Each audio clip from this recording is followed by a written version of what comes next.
Let's all go to space. Flat Earth expert Mark Sargent thinks the moon landing was a hoax. Technically, the moon itself is a hoax. Right, but betting with Sportsbet's new iPhone app? I could do this standing on my head. Thanks, Gravity. Sportsbet's new iPhone app. It's foolproof. The FTFE show. Welcome to the FTFE show. Welcome to the FTFE show. Earth think that evolution is real. Chemtrails don't exist, vaccines work. Climate change is happening, we landed on the moon. The FTFE show. Welcome to the FTFE show. Welcome to the FTFE show. Scooty, it's not alright. Baby, it's not alright.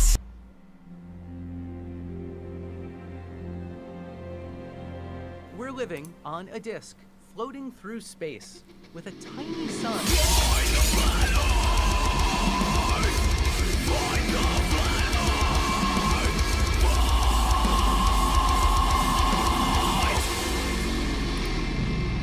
Hello, fellow nerds and nerdettes. I'm FTFE. Welcome back to the channel FTFE. You're watching the FTFE show.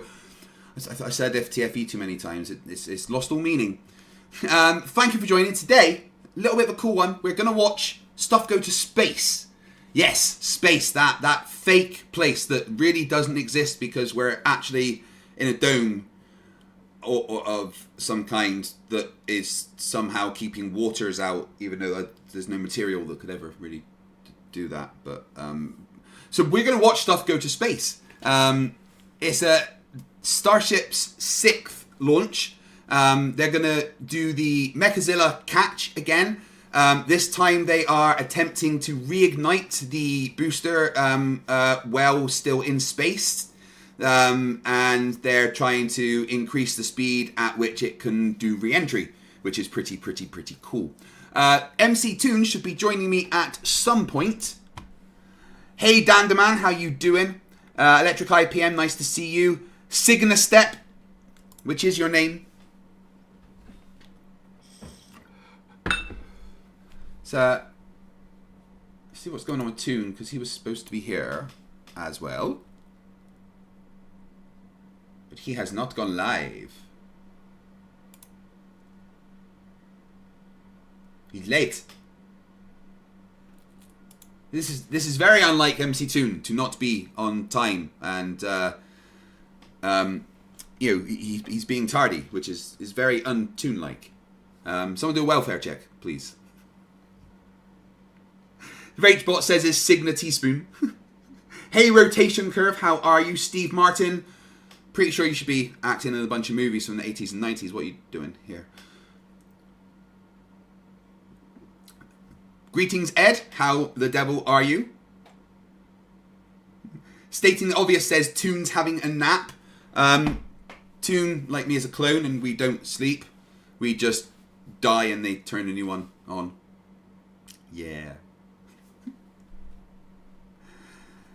Yes, I'm looking forward to it. It's let's have a look at what is happening.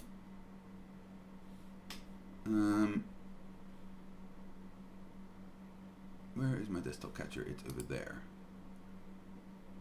Is Google? Is that the one? No, wrong one.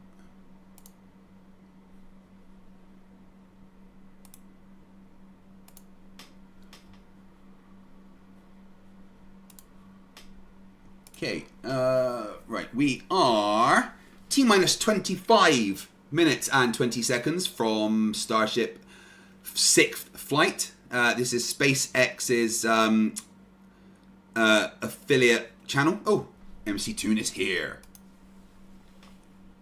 Good, we were getting worried.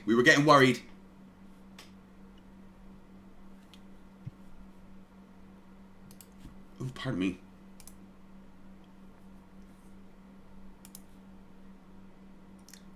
Hello, MC Toon.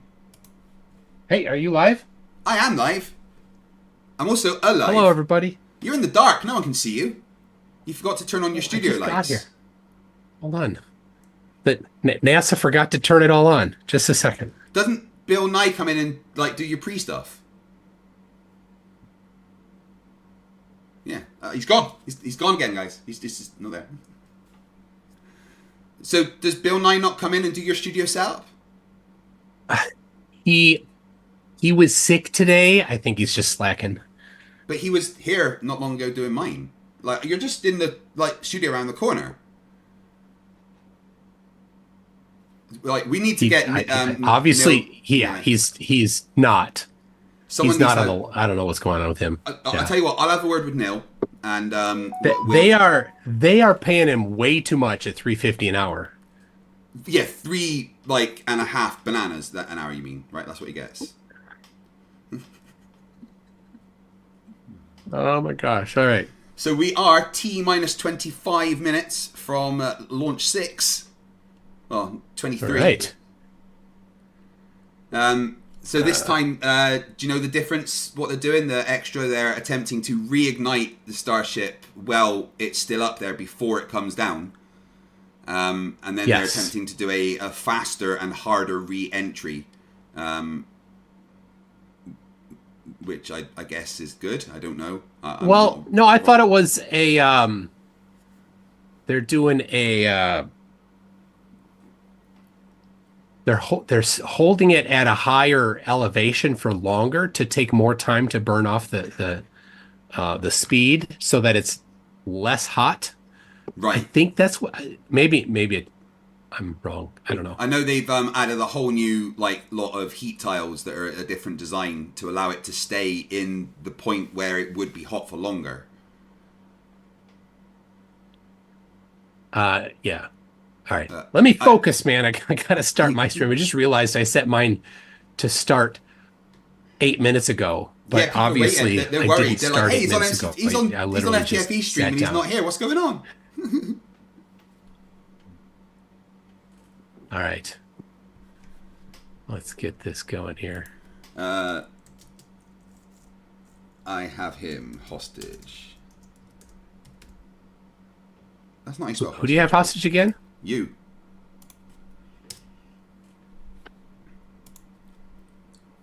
Dihydrogen monoxide, who's been a member for 5 months, almost halfway around the sun, quit indoctrinating us every day. I'll stop giving you super chats. Oh wait, yeah, you failed.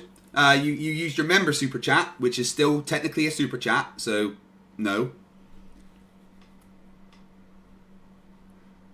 All right. All right, so everybody in Craig's stream, head over to mine. No. In a second when I start. Well, just open an extra tab. Just, high IQ research is all we need. Yeah, that's what I meant. I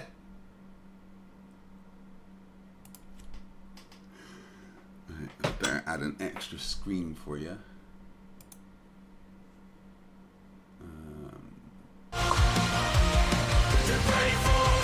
Are you getting my music there? Is it going out yours too? Rockin'.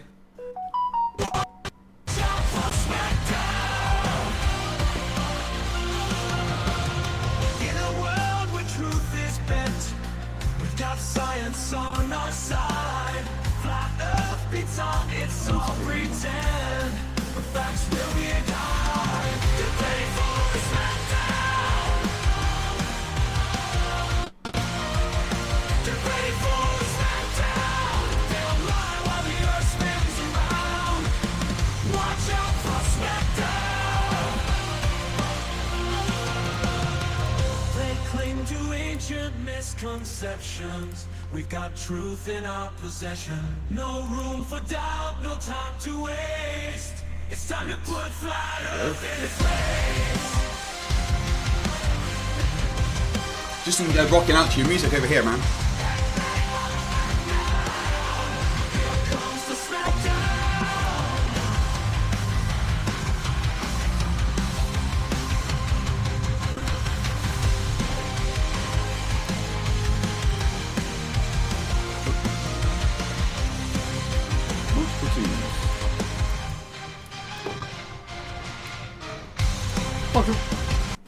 Welcome everybody to MC Tune. I I'm a little messed up. I'm a little frazzled today because I just got home and I'm excited for this rocket launch. And I'm currently live with Craig on his channel, FTFE.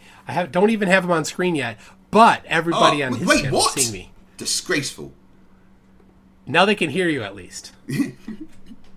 Yeah, well, we were just discussing over on my channel how Bill Nye didn't do your studio setup for some reason, even though he did mine, and we're in the same studio, like, allotment. It's ridiculous. Yep. Now, did you tell them what country we're both in? Well, no, that's top secret, right? I can't say that. Yes. Yeah, good. Don't want them to know that we're country, in like Atlantis. like we're on Earth. That'd be funny if they thought that. Right. So we are T-minus 18 minutes 53. They're fueling up. Getting ready to go. All right. Man, it was only a few years ago that they were doing this instead.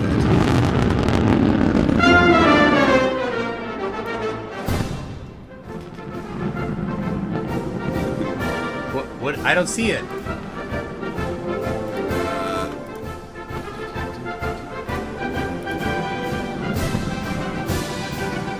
Do you see it now? Oh yeah. From there to here.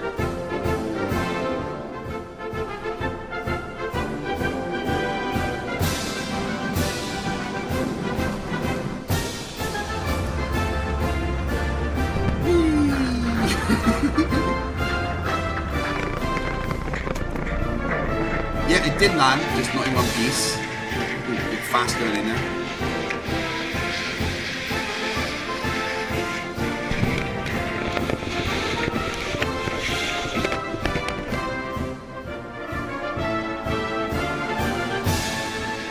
It's a rapid, unscheduled disassembly.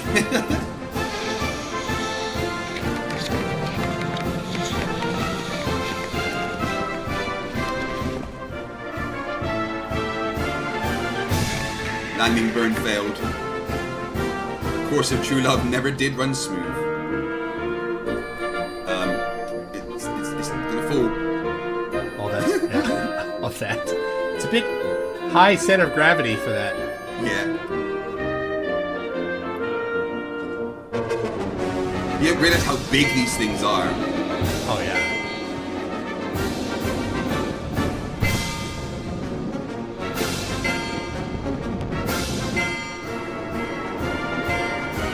Oh, that looks like it's coming in a bit fast. Oh no, first successful one. That was 9 years ago, the first successful landing.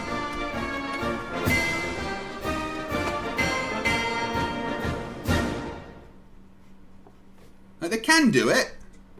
They can. Now they catch them. In 16 minutes. Hello to everyone over on MC Tunes. How are you? I'm great. All right, I've got it up on X here. I'm just watching it through the space.com YouTube channel because it probably had the best quality. Are they doing a? Is that what we're looking at here? Yeah. This is SpaceX. I would think the actual source would be like they're doing their own video though, right? At the moment, yeah, but they are just showing the launch live, and this is like SpaceX's actual one. All right, I'm gonna watch it. I'm gonna pull it up on X because that first catch. It would be simulcast on the space.com YouTube channel, which is this one, and the X account. All right. Yeah, so this is like the same thing that's on X right now, I guess. In order to line up the booster catch. So if all criteria is met, we will attempt the catch, but there is a chance that we may not. Either way, we'll be getting tons of in-flight data, which is extremely valuable. Exactly. That first catch. We've got people in the chat over here. You're frauds, as they literally send a rocket to space. Flerfs are not smart. Fraud alert.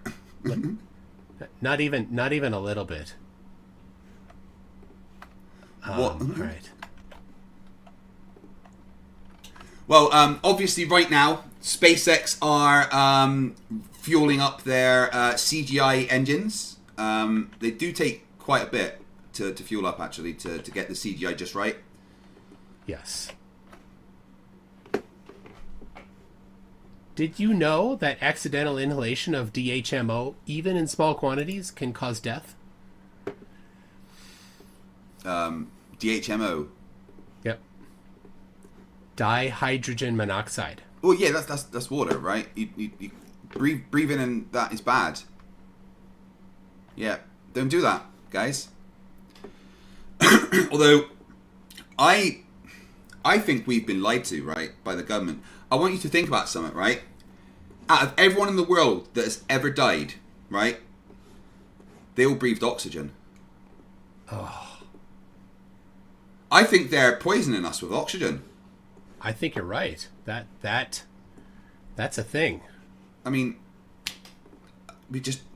sheep just breathe oxygen. You just need to breathe pure carbon dioxide, like me. I don't feel well. All right. Let's see. I've got the one from X up on screen, but they don't have. You have two choices. You can watch it small, or you can watch it full screen. Why would you want to watch it small? Well, I don't want to watch it small, but I don't want it full screen. I want to be able to drag the window whatever size I want. So maybe there's a trick, but I don't know it. We do have a derpling later. It's Kevin. Yes. So James says the reason that that's not him on the thumbnail is that Kevin refused to send a side-on picture, and he only uses side-on pictures so it doesn't get stretched when he puts it in the thumbnail. So he just used a stock image instead. I love it, because the one that Kevin sent, I put on my thumbnail. Yes, yeah, with a couple of alterations. I touched it up a little bit with the teddy bear. All right, I gotta make the scene here, so hold on. Oh, there he is. Yay, I did bring juice with me.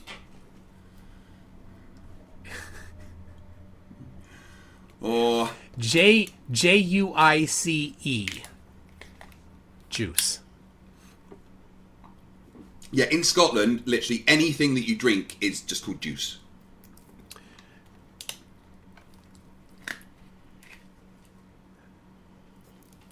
So the blood of Flerfs, you know, the tears of Flerfs, not the blood of Flerfs. I do not murder flat earthers and drink their blood anymore. I got told off. The Trying Scotsman for £5 says, apart from each other, who is your favourite Flerf debunker? Apart from Toon and I, my favourite flat earth debunker is probably going to be Simon Dan, because he's just the OG. And if I don't say that, I don't get my yearly bonus. What about you? Oh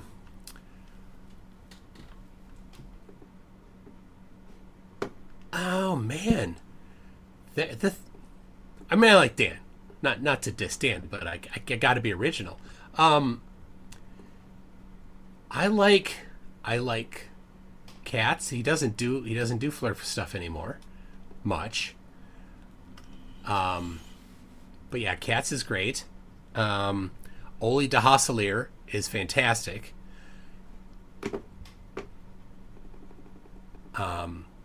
But he also he said he got a little burned out and he had to kind of step back a little bit. So there's that. Yeah. He's good. I like Bobby Shafto. Shafto's good. He doesn't. He has a channel, but he mostly just posts raw evidence and doesn't like add any commentary.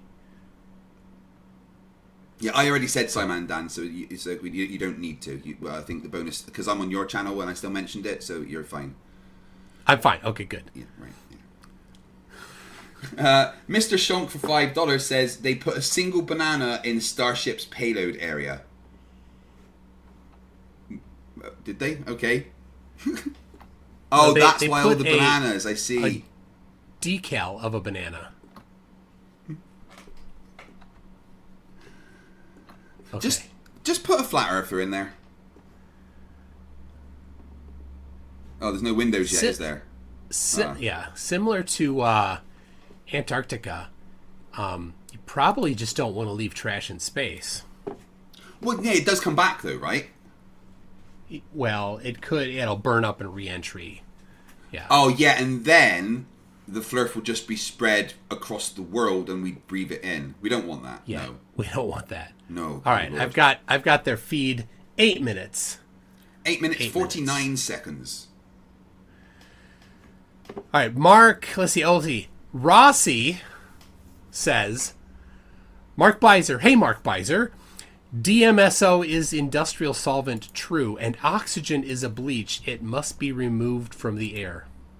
Yeah, I mean, I'm going to start the anti-oxygen league because I think it's just... I mean, you see what that stuff does to metal, right? Oh, I know. And you take a perfectly good car, and then... Like a Cybertruck. Oh, wait, no, a perfectly good car. No, we can't be dissing Elon whilst he's going to cut the feed for us. Dude, you can't, yeah. And you're streaming out his stuff. Dude, yeah.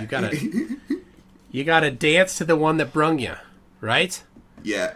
I would not buy a Cybertruck, though. I have seen a couple driving around in our neighborhoods, and, man, that's a tough sell on the look. I know. It's like playing a game on the PlayStation, like the original PlayStation. You know, they forgot to smooth out the edges and stuff. Dihydrogen monoxide for £2 says, which Flerf do you two hate the most? Hate is a strong word. Who's the worst? Well, the most awful human being? That's probably Santos. Yeah, it's Santos. Easy. Yeah.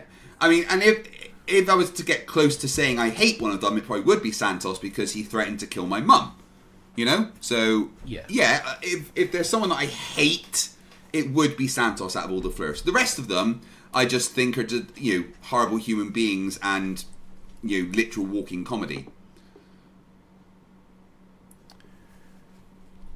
All right. Apparently getting some echo from you. Getting echo? I hear no echo on my there side. We go. Okay. All right. 6 minutes and 40 seconds. But let me see if this happens. It's 85% full on booster and not track. Okay. Yeah. If you just play the audio, we don't need to both play the audio.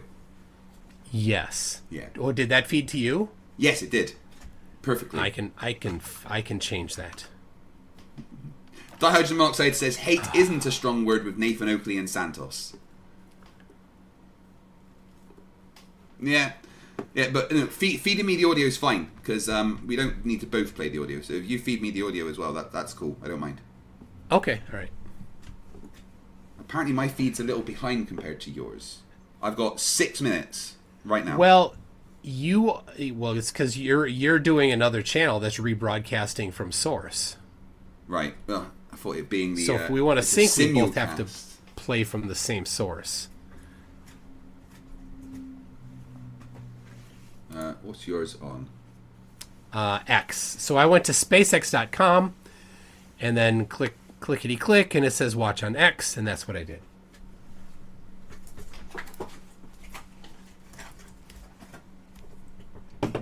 SpaceX. So Dora, listen to this. Dora Nku says, "Am I a bad person for wanting to see it go boom?" Explosions are cool. Wanting to see an explosion does not make you a bad person. If there was people on there, maybe. But no, just wanting to see an explosion doesn't make you a bad person. However, if you don't look away from the explosion as it happens, you're just not cool. If the problem is that if it was IFT 1 or 2 or maybe 3, yeah. but we're past the explodey part of this testing, right? Potentially go for launch. So nothing to be worried about there. I heard you here. Yeah, sorry. Yeah, I'm just putting up the source instead of the rebroadcast. So, can you see this? You see this blinky here? Yes, I see your blinky. This is one of my 4 terabyte hard drives I'm bringing to backup data. And, of Witsit crying. Yep, that's one of them. This is the other 4 terabyte hard drive, which I wanted to be sure that the drives are good. So I whipped up a little Python script to write to completely fill the hard drive, and as it does that, to store the cryptographic hash of each individual file, and each file is, I think, 100 meg. Yeah. And stores that in a CSV, and then when it's done writing all of them, it goes back around and it reads them in and tests them comparing to the CSV. And this one here, the first time I ran it, it takes like 6 hours to fill it up and then test it all. 13 files did not match. Second time, I'm like, well, let's see if that was a fluke. Second time, 22 files did not match. That sucks. So yeah, so this drive's going back. So far, this other one is good. So I've got a 10 terabyte hard drive sitting on my desk over here now. Ooh. It's loud. Oh yeah? Yeah. Signastep for $2 says, FTFE, tell Toon to tell Dora I said hi. Who said that? Signastep. And Signastep, okay. He Dora, also said to tell you that's Signastep how you says pronounce hi. his name. It's Signastep, okay? Cygnus Step says hi. Apparently Ashton Richards' face fell off recently and now he looks like the Crypt Keeper. Why did your face fall off? That's not... Just so you're aware, that's not a thing that should happen. Yeah. Oh, this CGI is not bad, but I can see some glitches in the background with the skybox, to be fair. And, I mean, that's obviously repeating wave patterns, right? Oh, man. I mean, the video where Elon is talking with Everyday Astronaut and they're walking around near the base of it, and then you actually get a feel for how big it is. Yeah, oh, the one where he's like, well, you're going to do that on the main one as well? And Elon's like, oh, now you say it. Yeah. That's crazy. Dora says, just copy the same file and check MD5. That is complex enough for a disk check. It is. It is. 1 minute. Ooh. All right. Should I turn up the audio? Yeah. So as long as we don't have any last second things, which do happen.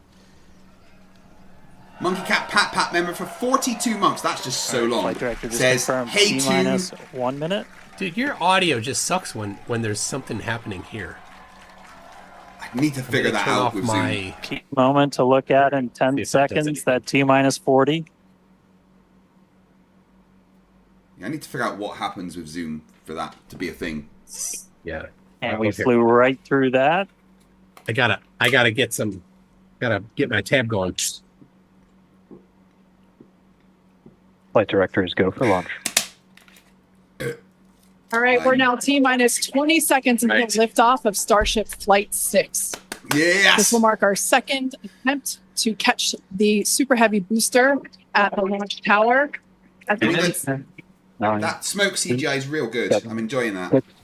5, 4. Here we go. 3, 2, 1. Will Dora get her wish? Yeah, no booming yet.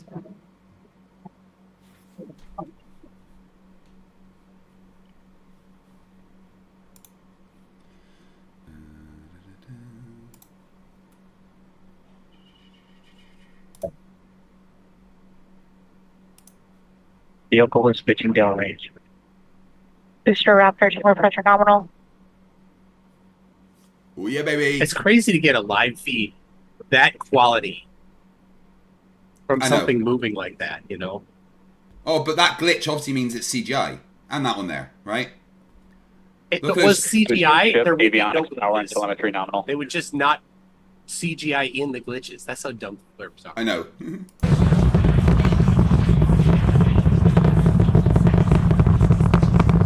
It's so consistent that like this isn't the nervous part. Field All right, we're reached just a little over a minute. maximum into flight. dynamic pressure. We're about 6 miles away, so all the sound's still hitting us here. Hearing good call outs. Flying straight and true. We do see all 33 Raptor engines lit up on telemetry screens. At this point, we've Minute, 20 passed through seconds that. and half the At this fuel's point, burnt. we've passed through that point of maximum aerodynamic Wow. pressure. That max. It's just Q. beautiful, isn't it? Now coming up in just a little over a minute from now is going to Like, be when- hot staging. So When we're you gonna realise see that's like a Craig, literal the skyscraper engines on that's the just ship been flown ignite into while Still space. attached to the booster. Just before that, we'll see Craig, all but Monkey Yes. three Cat center Pets engines is on high. the booster shut down. Hi! And you call Miko, it's most engines cut off instead of main engine.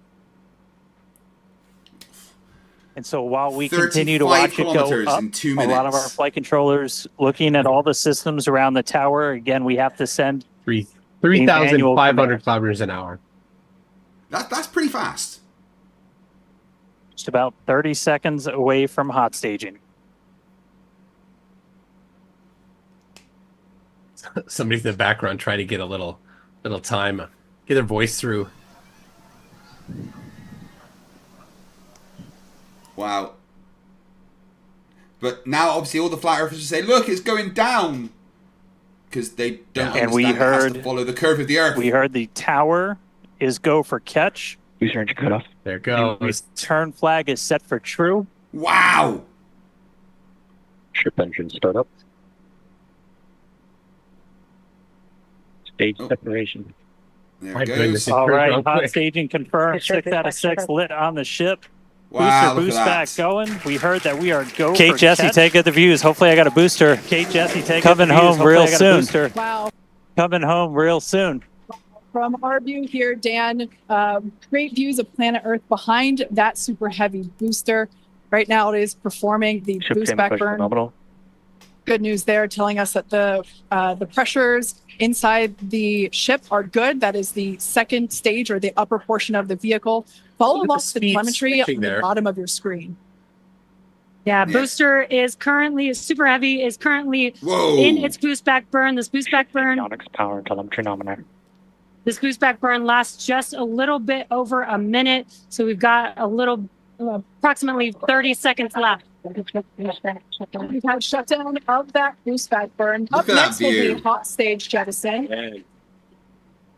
The view from the camera on the left, or from the booster on the left-hand side of your screen, and then tracking cam there on the right. Cry, side of your Flerfs. screen. Go We'll on. see the Cry. fins. Booster offshore divert. Give me your And we can tears. also see that Drop the that off. hot stage has been jettisoned. Yes, visual confirmation of that there on your screen, which is great. Now the next Starship is following a nominal trajectory. step for booster is going into that landing burn. Again, it'll light up 13 of those engines and then pare down to 3 engines right before booster catch. All right, now just real quick, we did hear the call out, booster offshore divert. Unfortunately, that means that we are no-go for the catch. Oh. As we said before, both the tower and the vehicle, as well as the operators on console, have been actively evaluating the commit criteria for that return to the launch tower. And unfortunately, we did not have a pass on those commit criteria. So we are no-go for tower catch. What would the And commit we did criteria mention be? that we're constantly No. evaluating the criteria Could it for be catch. There's a lot of things could that it need to be go well in order to line that engines up. that didn't Unfortunately, work right? today we'll forego booster catch today. But what you're seeing So on where are your they gonna land screen it? is ship Water. currently making its way towards the Indian Ocean. Which is flat, still looking right? good Water's so flat. far. Exactly. So So glad views he's there there. of the booster on the left-hand side of your screen, views of the ship on the right-hand side of your screen.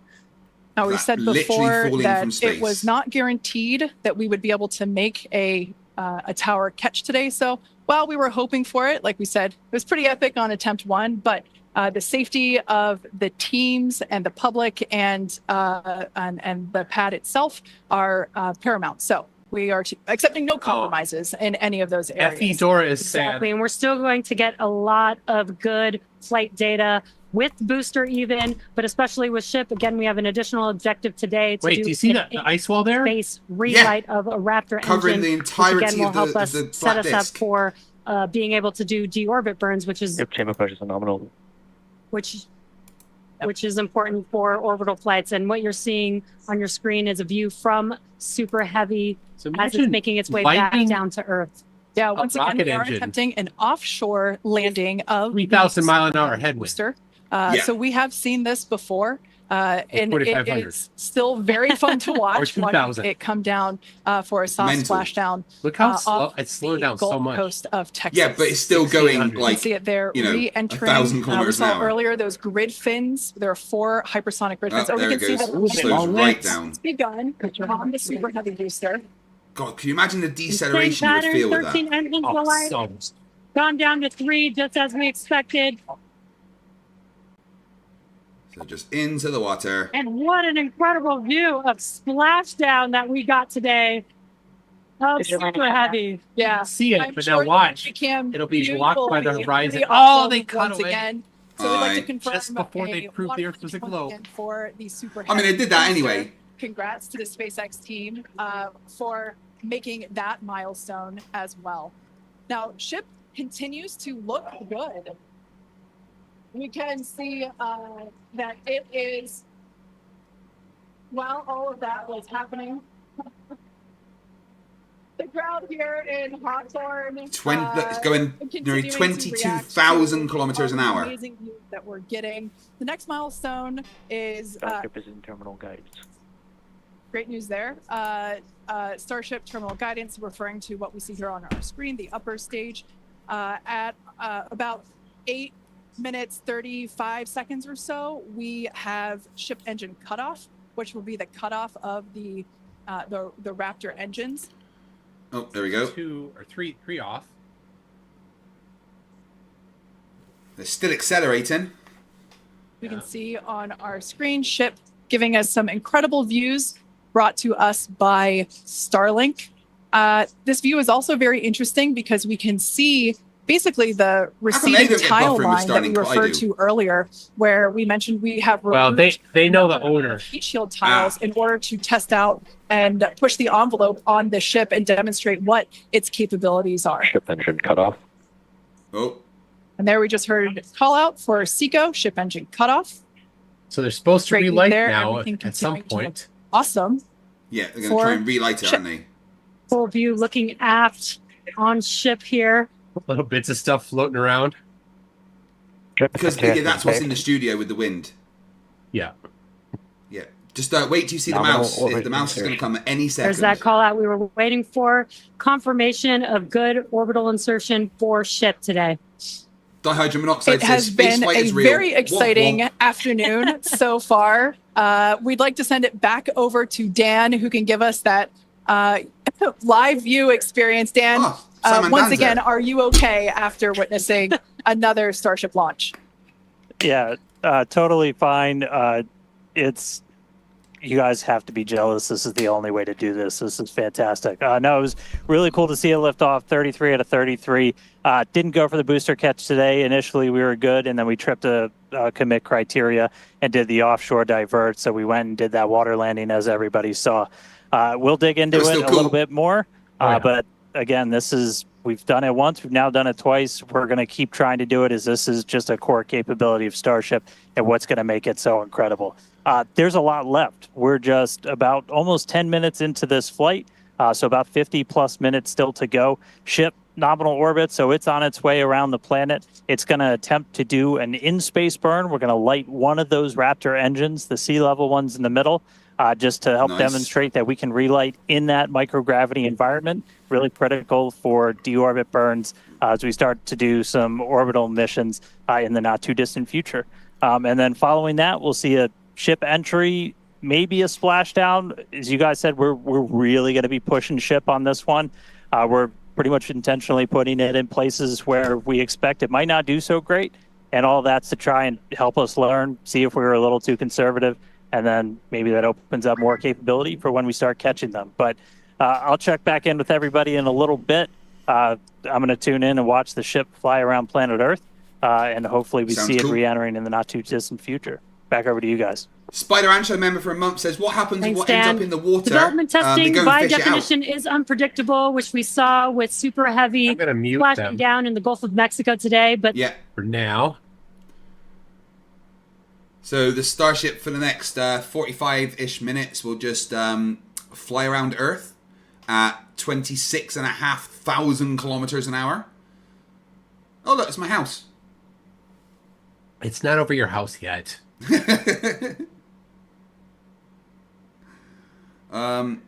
So here's what's interesting. There's these giant tanks of that are full of liquid oxygen and liquid methane. And when they're on the ground, gravity pulls them down. But when they're up in the air, like right now in the air, orbiting, they're not. They don't have gravity pulling it down. Plus, there's not a whole lot in there anymore. You saw there's just a little tiny bit left. So when you relight it, it's just sloshing around freely in this almost completely empty chamber. Yeah. And I don't know how they... But once you start boosting, then gravity, not the gravity of the the acceleration, pulls it all toward the bottom of the tank again. But before that, when there is no acceleration, I don't know what the answer is. How do they get that fuel to not be a problem, to be ready to go? I don't know. Sometimes they've used secondary things like helium tanks to. Well, isn't there like a in tank pump or something that can force it to a certain part? Well, no, it's a giant, almost empty tank. Yeah. But Doris is probably an RCS boost. So, you could do a nominal acceleration that would then cause it to all get toward the bottom. So that could do it. I haven't paid attention to that particular method. But when it's coming back down, same thing, right? When it's re-entering and you've got the rocket end pointing down, well, gravity is pulling it down, so the fuel will settle at the bottom. Yeah, but when it's in space, maybe just I don't know, the fumes are enough to set it off. The fumes. I don't know, like there must just be enough there near the engines to start the ignition and move it forward a bit, or well, no, you can't, because the engines have turbo pumps, and if the turbo pumps are running it with not much in it, then it's a problem. So yeah, Dora Nku says Scott Manley has done some videos on it. So yeah. Oh no, it's cut out. Something like CGI that. broke. Oh no. It's think about the excuses. They're like, oh, the glitches, CGI, like yeah. With CGI there's no glitches. No. Why would you intentionally put glitches in with CGI? Yeah. Well, yeah, it doesn't prove CGI, but then they're like, well, then that just proves that they put it in. Like, well, okay. It actually proves nothing. Right? It's doing what is expected. I'm just waiting to hear the excuses for the final experiment. Oh, it was a sun simulator. There's a hologram. You're all just lying. So I have a list of experiments that are going to be done there. That I have and some others are prepping to do, and it's incomplete right now because I just put it together, but. Experiments, when you do an experiment, what do you need? What do you need to do? What's an integral part of an experiment? Testing a prediction. There you go. So you need a prediction, don't you? Yeah. That's kind of what it is, right? That's the whole point. So there's a bunch of... Oh, there is a banana in there. I thought that was a joke. No, actual banana. El Nufo says, Dr. Peel in space. Amazing. So, when you're testing the shape of the Earth, you take the globe prediction, and you make a prediction, and you take the flat Earth, and you make a prediction from using flat Earth. Well, and that's the thing that flat earthers, they hate to do, because they are unwilling to entertain the possibility that flat Earth might be falsified. And the reason why they're scared to do that is because they know that every test will falsify flat Earth. Every single one, and it always does. Flatzoid is still convinced you are not going to see a 24-hour sun in Antarctica. Really? Yeah. Now, he said that in our debate the other day, that you might see 24-hour light, but he doesn't think there's going to be 24-hour sun. Wow. He will be eating his shoe then, won't he? Oh, well, I mean, he also says that even if you do, though, it doesn't matter because it doesn't falsify flat Earth. Of course it falsifies flat Earth. What's the prediction for flat Earth? Not seeing the sun due south. Although, technically, the prediction for flat Earth is you see the sun all the time, no matter where you are. Well, that's why I said due south. Yeah. Right? Early on, it was... I am like, well, yeah, we have to be specific. It's the 24-hour circling sun. Right? The actual globe prediction, the actual flat Earth prediction is that 24 hours, but it would be due north at local midnight and locals noon. And it would alternate between northwest and northeast. Yeah. That's the actual flat Earth prediction. Never setting, because the sun could never set on flat Earth. But never due south.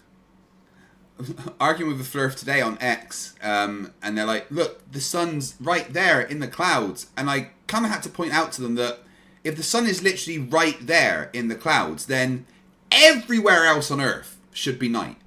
Yeah, they don't get it then. Yeah, that's the only place that's daytime. Plus, it's got to be moving 1,666 kilometers per hour through those clouds for flat Earth. But it's not just sitting in the cloud. Did you know that that's how fast the sun moves over flat Earth? 1,666 kilometers per hour. Depending on the model, of course.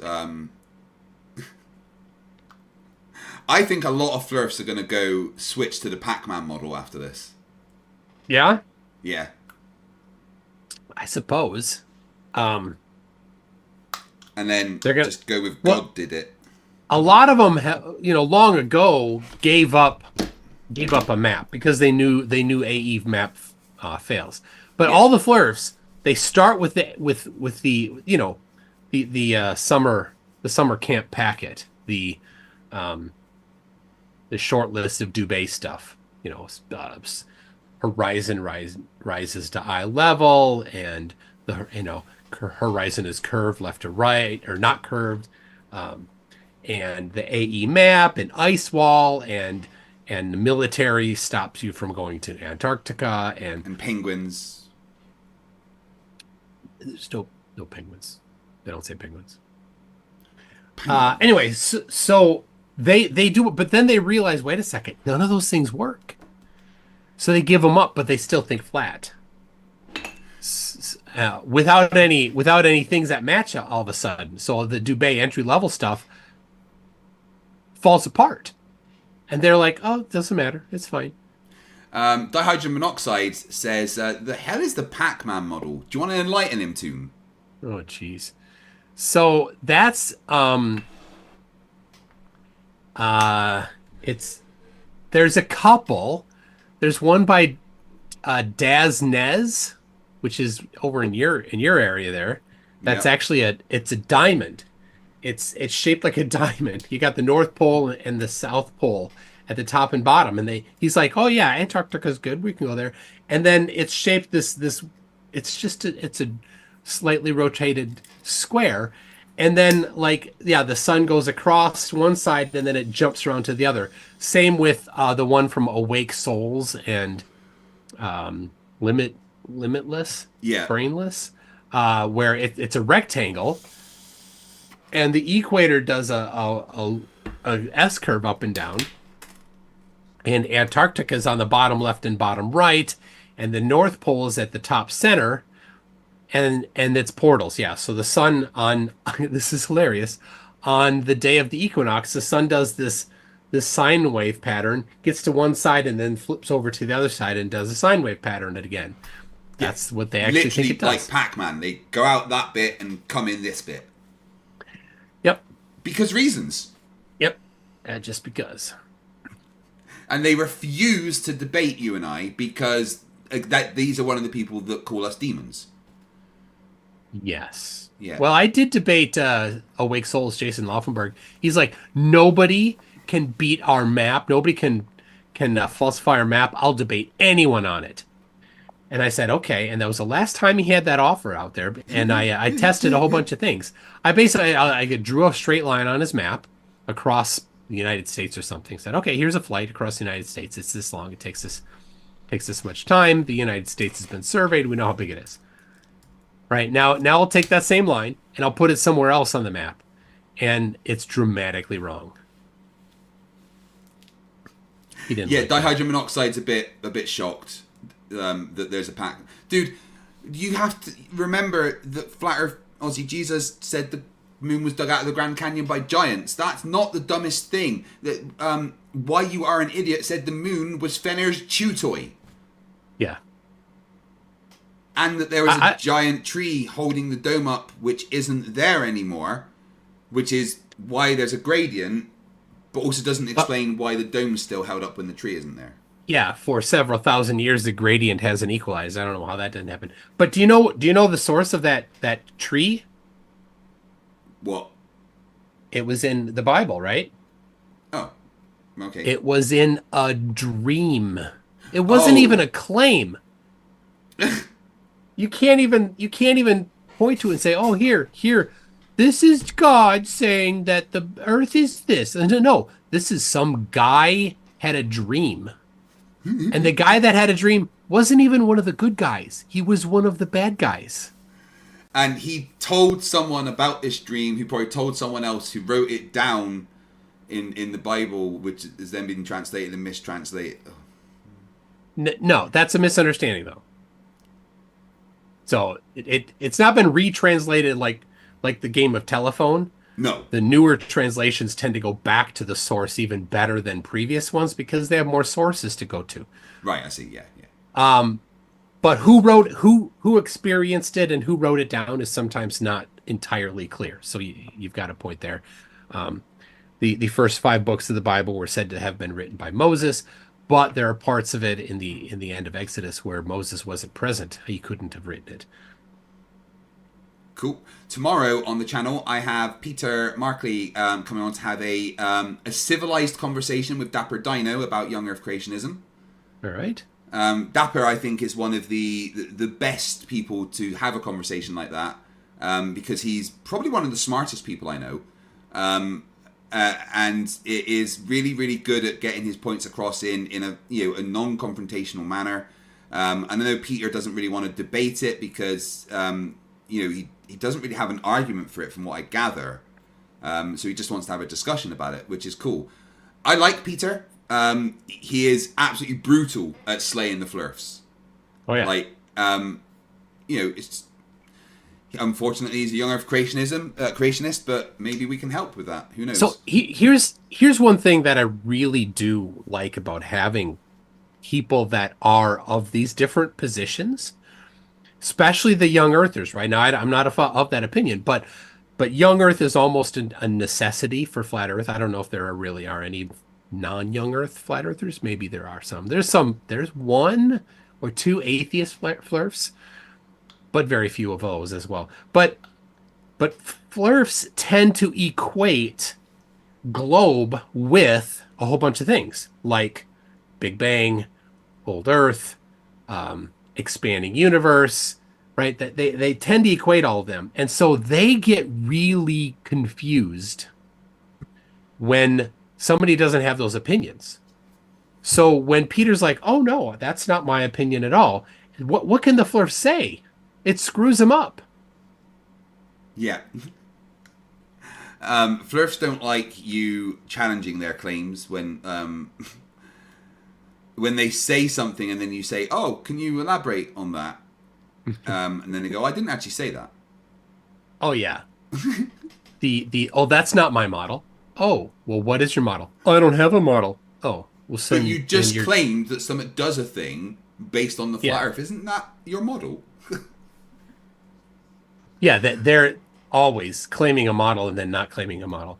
I'm still over the moon with Flatzoid's main argument on my debate, modern day debates every day, because it makes his videos so good. His main point for Flat Earth was that planar surveyors ignore the curvature of the Earth. And I shouldn't have to explain to a grown man that you can only ignore a thing that exists. Of course. Well, the other, the obvious, and he is, doesn't he say for a certain amount of area, right? Yeah.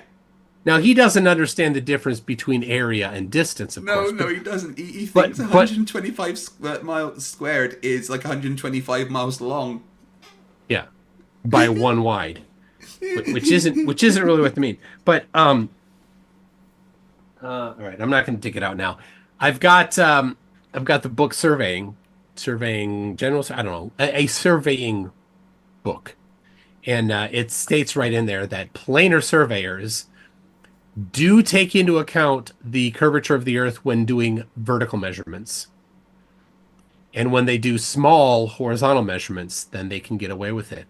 And Flatzoid, having absolutely zero understanding of how math works, cannot comprehend what that means. No. What it means is from left to right, right? This is what you're doing. You're doing left to right distances and you're measuring those angles. So if you were to take an entire 100 square mile area, which is only 10 miles by 10 miles, so you take a 10-mile section of it, to include the curvature of the Earth, you do not take the chord length, you have to take the arc length. Yeah. And if you're going to if you're going to ignore the curvature of the Earth, you just take the chord length of that. So in a 10-mile segment, and I don't have the numbers offhand, but Baron Rutledge likes to go over this on TikTok. In a 10-mile long segment, what is the difference between the chord length and the arc length? Very, very little. Isn't it like a meter or something? And that is the key. That there is the reason why planar surveyors don't need to do that. And the answer is that it's on the order of a couple millimeters, I think. Right. Yeah, no, I think over like 100 miles it would be like a meter or something. So, yeah. But it only matters for what planar surveyors can do, which is about 10 miles, maybe a little more. Which is very, very small. So when you're looking at the size of something that's 10 miles long, and if you're off by, let's say it's an inch, let's say you're off by an inch over 10 miles, so you're going to put your fence post on the border of your property and somebody else's property, and it's going to be off by an inch. Is that acceptable? Yes, that's acceptable. In most cases. I don't know. I've seen some videos about people arguing over an inch in their gardens. Some of my favorite videos on YouTube are just neighbors arguing with each other over stupid things. Yeah. Have you ever seen like the houses near each other where the one tree kind of hangs over, but it's just cut right at the boundary? I'm like, oh, those neighbors don't get along. Because, I mean, my neighbor's tree hangs over ours. I'm like, I don't care. No. Right? And then when it gets to be a bit much, right, hanging down a bit, I'll just go trim it. Yeah. And right? The neighbor's not going to get angry at you. No. And then, yeah, and it's a walnut tree. So then I'm like, I like brush the walnuts towards. So I help him. I like collect them so that they're in more of a pile. He's like, I'll just take all the walnuts. You don't need to do anything. So. Well, I don't have a nice neighbor. I have a junky asshole neighbor that the other night at 5 o'clock in the morning decided to smash on my door with nunchucks and threatened to beat me up because apparently I was banging. I wasn't banging. I think it was in his fucking head. But after the last altercation where I went a little bit overboard, I promised my wife that I would not be aggressive if anything happened again. And I've been working on my anger, and I managed to take a breath and control myself and just tried to shut the door. But of course my fucking dog ran out and started barking at him. So I'm trying to get the dog in, and I'm just telling him to go away whilst he's screaming he's going to kill me. And then he turns around to Riker and threatens to hit my dog. I called Riker in, and he came in, but and shut the door and called the police. But that playing through my mind of him threatening my dog is making me want to go John Wick. Best not. No. I will not smash my neighbor's face into the floor several times again. I will defend myself, however, if he comes at me. Yeah. As you should. Yeah. The funny thing is, last time we had a fight, a couple of years ago, I was a big old unfit fatty, and I still managed to, do to him what Hulk did to Loki in the first Avengers movie. Since then, I've been doing, extensive physiotherapy and training, and have become quite a beast. And he wants to start with me again. Don't do that. No. All right, I've got what did they say? 45 to between 45 and an hour when they're going to redo it. Yeah. Let's see what they're saying. I'm not saying anything right now. We're just watching that. In the meantime, I'm going to read a couple super chats here. Already got the Monkey Cat Pat saying hi. We got Darkstar 4400 says, and Flerfs think this stuff is fake. How terribly sad. What a sad life they live. That all the cool stuff that actually does exist, they say is fake.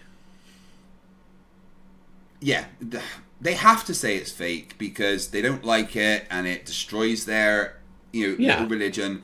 And what I found lately is a Flerf will start arguing with you, and they're trying to say, what about this on the globe? And you'll explain how it actually works on the globe, and then the argument would just be, oh, that's ridiculous. They get it explained to them. They don't like it. No. Let's see here. I'm going to get this.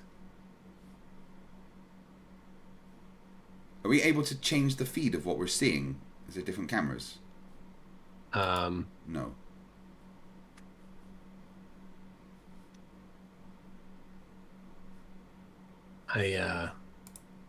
there it is. Okay. Change what on? Oh no, if you go to a different channel, like somebody said, Everyday Astronaut has their own thing, but I think Everyday Astronaut won't have cameras out by Australia when this is landing. So we're kind of best here, I think, for this one.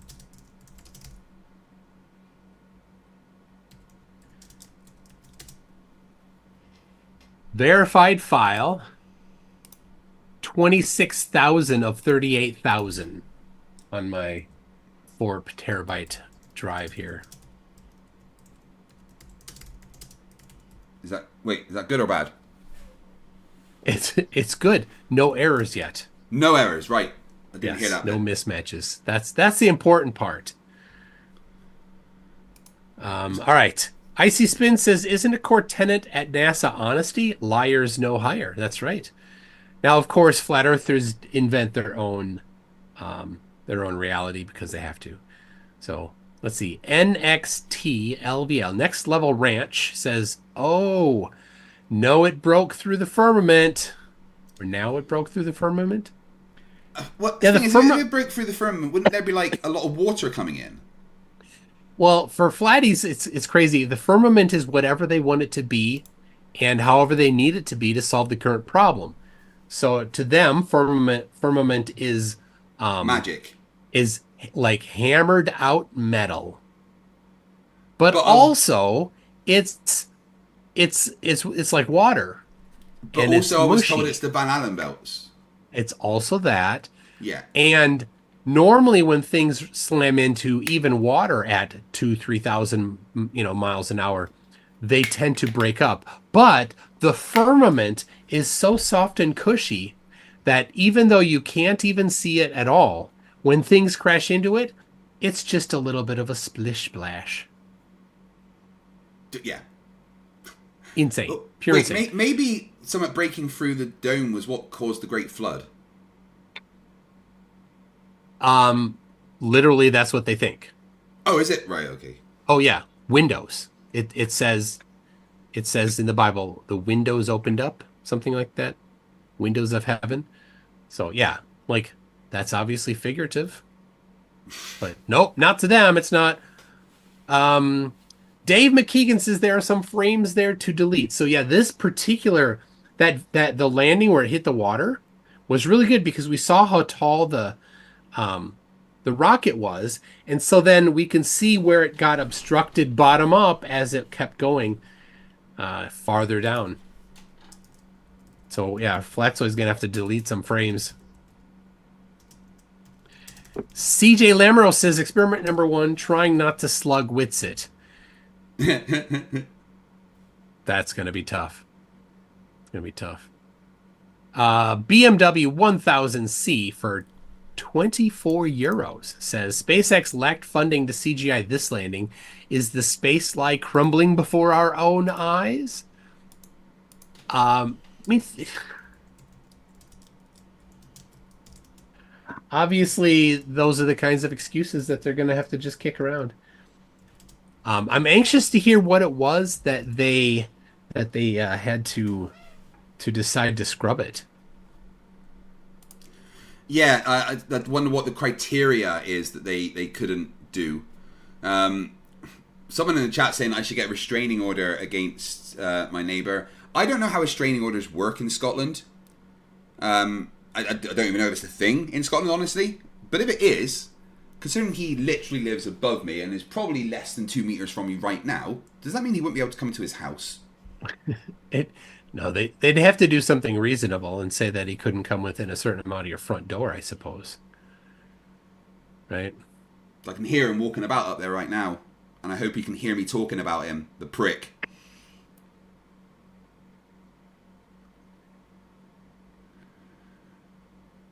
When I did my stream about, apparently they're going to burn again in like a minute or something. Oh, all right. I'll get the audio going here. When I did my stream about him explaining why I got arrested, he got really angry that stream was up. Oh, he saw it? Oh yeah, I made sure he saw get it. the flaps positioned, and then it's gonna start taking the brunt of all of that heat as you're coming in from well in excess of 10,000 miles an hour. That's all gonna build up a lot of heat as you're encountering an increasing atmosphere, building up that friction. And we're going to see how the tiles fare. We've also got some pretty cool tile experiments that we'll talk about in a little bit. But coming up real soon, ship re-entry, successful relight, and we'll start this entry part soon. So last time it sat at a certain elevation or altitude for a rather long time, and to burn off the speed. And so I was wondering, I had M2M on with me. We're wondering if that particular elevation was an Elon selection. You know how many kilometers it was? Yeah. Are you gonna say it? Sorry, I'm concentrating on two different things. Oh. How many kilometers up it was, did you say? Yes, it sat at the same elevation for a long time. And I was pondering if it was on purpose. It was at 69 kilometers. Oh, right. Yeah, knowing Elon, it probably was. Yeah. The So what first are we launch seeing was right on. now? April 20. So I don't know what this is. There's not a lot of air at 121 kilometers, so it can't be. Yeah, they're just playing music. It can't be much. Wait, Eclipse Chris says for $2, they even CGI in a thunderstorm on Earth. Exactly. Technics1 for 5 Canadian says, I was thinking about the two 360 cameras offset from one another for TFE. Couldn't you use only a single 180 camera and point it up and have no seam? We could. We thought about that. There's actually a camera that's designed that way. It's a fisheye that's up. It's like $1,000.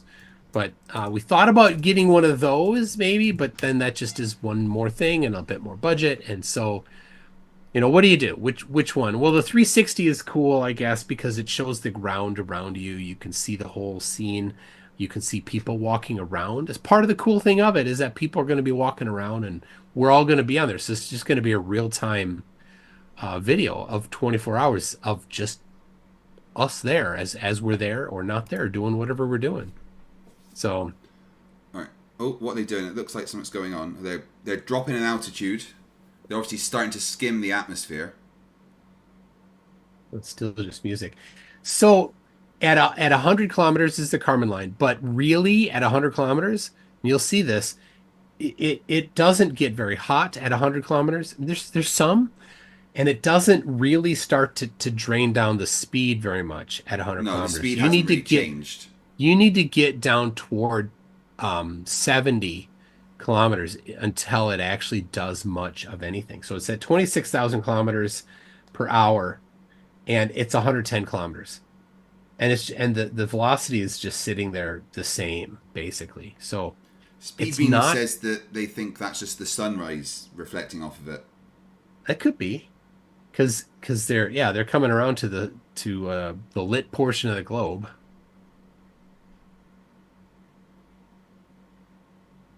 And just ask where's Wally to quickly build you another full sky camera. Yeah, and you could send it with critical think. Yeah. A lot of flat earthers are complaining there's going to be no constant live feed of the whole thing. Of what?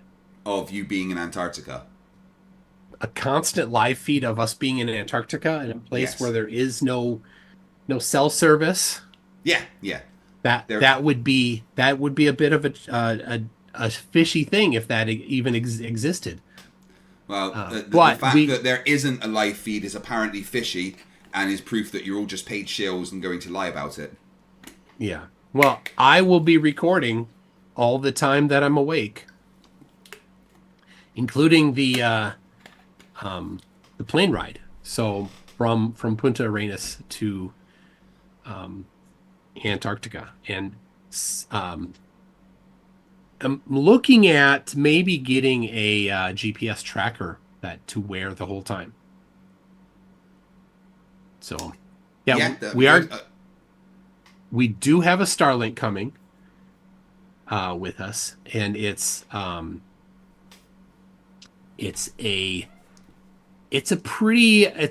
maritime one, so it's a pretty big one. Oh, wow. Because you can actually just get the mini ones now. You can, but there aren't as many satellites over 80 degrees south latitude. Nope. If you look, you can see where most of the satellites are, but then if we go to Antarctica, there's actually very, very few of them compared to everywhere else, because they have to be on a different orbit. Yeah.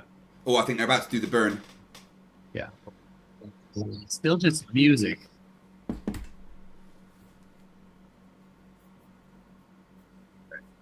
So, it looks like a wick or something inside there.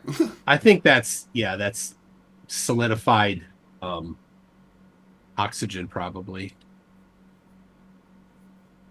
So do they have outlets? So where we're going to be doing the observing, I'm told that there's a generator there.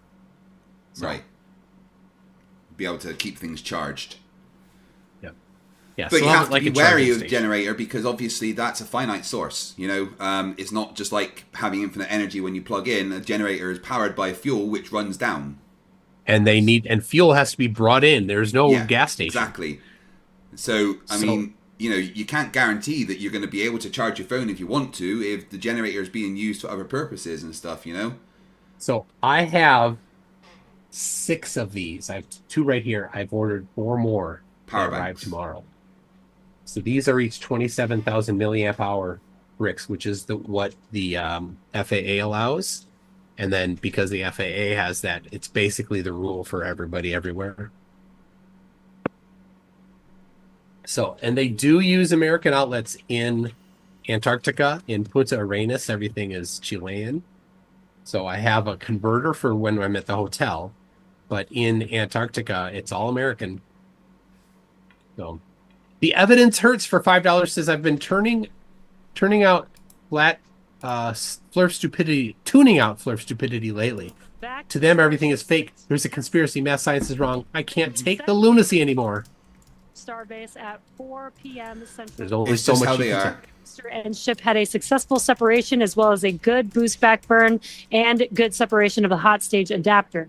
We did not attempt a return to the launch site and catch attempt today when strict criteria were not met and the Super Heavy booster executed a planned divert to a landing burn and soft splashdown in the Still want Gulf to know of what those Mexico. criteria were. Yeah, obviously, we were hoping to come back to the tower, but this was a test, and we knew that it was a very viable possibility. Starship is at 85 kilometers. Flaps now have control of the vehicle.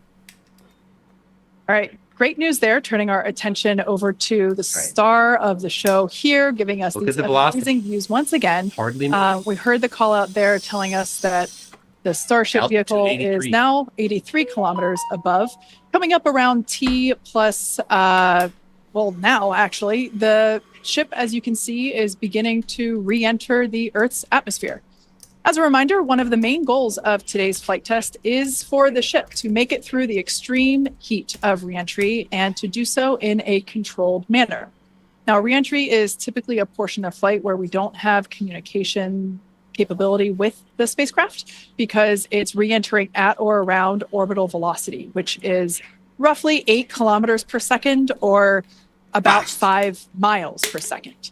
Now, at those speeds, pretty fast. The spacecraft is moving through the atmosphere rather quickly, and that results in friction, as we can see that starting to happen on our screen, and this creates a plasma field 79 around the vehicle. Speed's still barely moving. Blanket of plasma distorts communication frequencies, so it's not uncommon to experience brief blackouts in communication.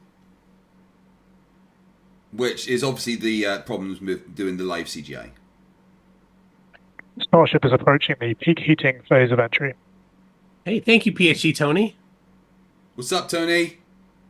And we just heard we're getting into the peak heating phase. We're getting these views courtesy of Starlink. We've got 4 different terminals on the ship itself. It's what's really allowed us to get real-time data during what's otherwise been just a mystery box, There goes essentially, the, for spacecraft speed down. design, where when you're There they re-entering go. through the atmosphere, 76 kilometers at an least getting anything in real time elevation hasn't ever been possible before. But we're able to not just get these views, but real-time telemetry from the ship down as it's quite coming quickly. through. Not yet. Do really want to stress that we are really pushing the ship today. The heat shield is not in the same configuration as it was last flight, where we had a team of ship techs do just an otherworldly task, replacing the entire heat Speed's really shield, dropping. thousands of tiles, installing a backup ablative, and that pretty much set us up to do a pinpoint landing on Flight 5. We did not do that with this one. We have some backup in those really sensitive areas around the flat, but this is an older generation heat shield. And knowing we weren't going to So do have they done that, the we reignite even already? went Did we and miss that? removed some I extra don't know. tiles. There are some missing tiles on the nose cone where we're testing some backups. There are some steel covered tiles in a What is couple that? of different spots. And there's also a whole lot more steel of the ship showing. As you guys talked about, we gave it a little bit of a haircut, What, those a yellow couple hundred streaks? tiles trimmed off the sides. And that's where we That might would be have catch fittings in the future. But color's starting to come in. Parts of It ship. looks like things are going to start heating up, Kate and Jesse. Plasma. Yeah, fun Probably fact, Dan, parts of ship actually turning into removed 2,100 heat shield tiles from Starship in order to basically present that necessary receding line, which you kind of can see there in your view. Think back to previous flights, the heat shield line came up further on the vehicle. And just like Dan said, we want to test the vehicle beyond what we think it is capable of carrying based on our simulations and calculations. So once again, to just be super plain, don't be surprised if we see some wackadoodle stuff happen here. We won't be. There are a number of things that we are testing out intentionally to see what the ship can take. Yeah, exactly. And knowing what those limits are will really help us design the vehicle of the future. Essentially, removing those tiles helps us remove a lot of weight from the vehicle, a lot of things that might potentially need refurbishment in the future. And the goal is to come up with a heat shield pattern or design that we don't have to refurbish. We can just continue to use it over and over again. And that's why we're changing some of those tiles and moving stuff around, removing a lot of those tiles, as Kate has been mentioning. Exactly. And, looking forward to the Starship capability of the future, we want to be able to catch Starship like we do with boosters. And so the next flight, we want to better understand where we can install catch hardware, not necessarily to actually do the catch, but to see how that hardware holds up in those spots. And today's flight will help inform, does the stainless steel hold up like we think it may based on experiments that we conducted on Flight 5. Now, continuing to look, amazing views. Wow, yeah, Dan, go ahead. Dropping really fast. I was just gonna say, there's so much on this flight that we're doing to try and, make all the ships that we're about to start flying even better. Just really understand what their capabilities are going to be. We've got kind of the next gen ship lined up for Flight 7. It's got all of those heat shield upgrades and everything. And one of the things that we're going to be doing that's most interesting, and one of the reasons we wanted daylight, is we're going to be flying pretty aggressively as ship comes in. We're going to be kind of nose down, and we've done it in wind tunnels. We've done it in simulations. You might see the flaps really flapping around trying to control the vehicle. We're betting we might have a little bit more capability than we think in just the analysis, but always a chance that bet doesn't pay off. But that just helps us know what are our limits. Starship is now halfway through the heat heating phase of entry. Oh, thanks, THG Tony. Halfway there, halfway home, guys. Does that sound like and if you guys again can follow along with the altitude and the speed of ship as it's making its way back down to Earth, bottom right hand corner of your screen. SpaceX. Speed is still going really fast. Again, as it gets closer to Earth, we'll see that altitude drop a little bit faster. It's kind of dropping pretty slow right now. And again, as we get closer and closer, it's at 66. Literally the surface of the water, then we'll start to see that speed pick up. And if we can make it through the turbulence this re-entry, we there. will attempt to do that flip maneuver once again and splash down in the ocean. Exactly. Like we've been saying, we are testing beyond the perceived limits of the vehicle. We want to go learn more about the ship, and this is a great opportunity to do that. So really pushing the flight hardware in a flight environment to help inform these future designs. As we've mentioned, it has a different heat shield. This heat shield is not the same generation as what we flew last time. This one is one generation older. So we are also testing out new secondary thermal protection materials. So basically, if the heat shield isn't in this one spot, can this other material protect the metal is the thinking there. Also checking of the ship's structural strength in those areas where we're looking to add that ship catch hardware just to see if it survives entry. So yeah, as we've been saying, we've done a lot of calculations and simulations. This view right here is super cool. This is looking out from the aft engine bay, basically at the bottom of Starship.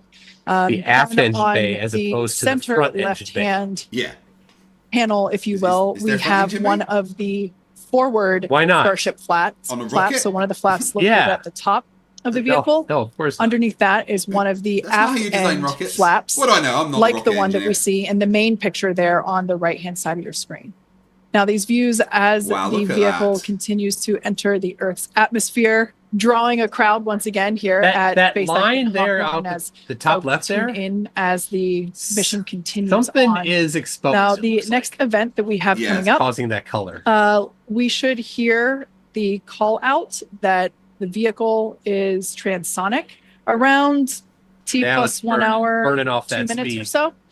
That means it's that really the dropping vehicle now. is 4. traveling near the speed of sound. We say near the speed of dropping sound because there's 100 certain parts of the kilometers vehicle an where hour airflow every is second. going faster and other parts where Probably it's going faster than that slower. now. So it kind of teeters there on the brink of it's the about speed of How would sound. you like to be So, inside that?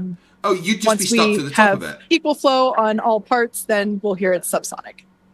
Yeah, and And almost real You quick, imagine almost the a G reverse. forces you'd be feeling. It'd be I'm sorry, insane. Jesse. Almost a reverse before we see the Earth starting to come into view. We've got sunrise there over the Indian Ocean. So this is going to look different from any of the re-entries we've had before.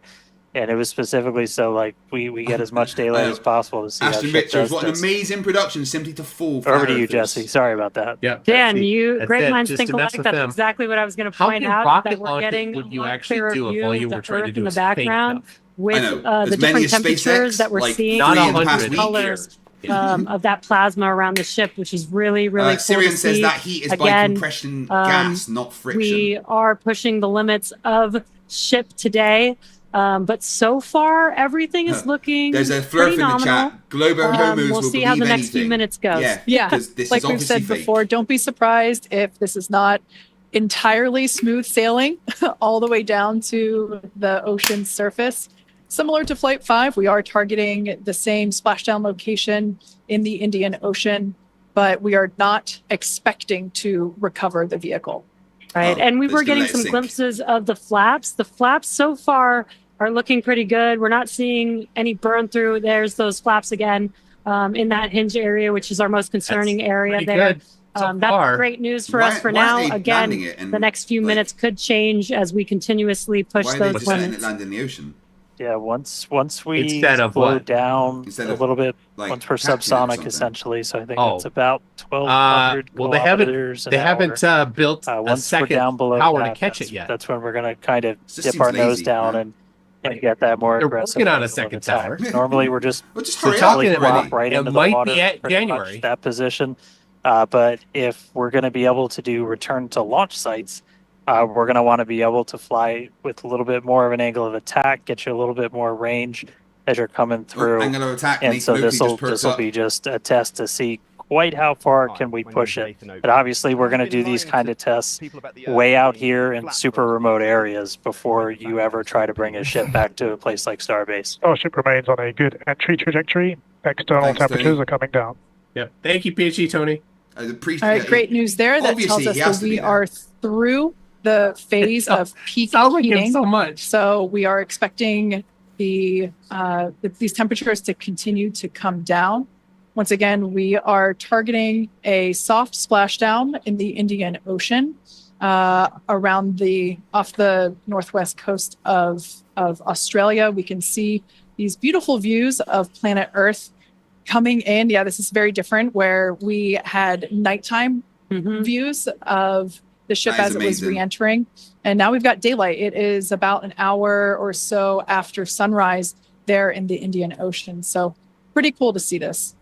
Yeah, and it might It's not amazing. seem like it makes a huge difference, but we do get a little bit more light on ship as well for the camera views that we have, which is very beneficial for us to visually see anything and try and correlate that to any of the sensors or data that we have on the vehicle. Exactly. That is why Nearly down we shifted our 11,000 launch window kilometers an so that hour. we could have that Less than half the daylight speed in it was order going. to Dropping improve a our lot now. observations of the vehicle. So not only are we getting all the raw data from all the sensors that are on board Starship, but we also have seems like multiple it's- cameras and it's all assets out good there now. that Looks are like it. watching the Yeah, vehicle and like- will also be able to tell us Like the with this the visual concern story that is also didn't very, happen. very important.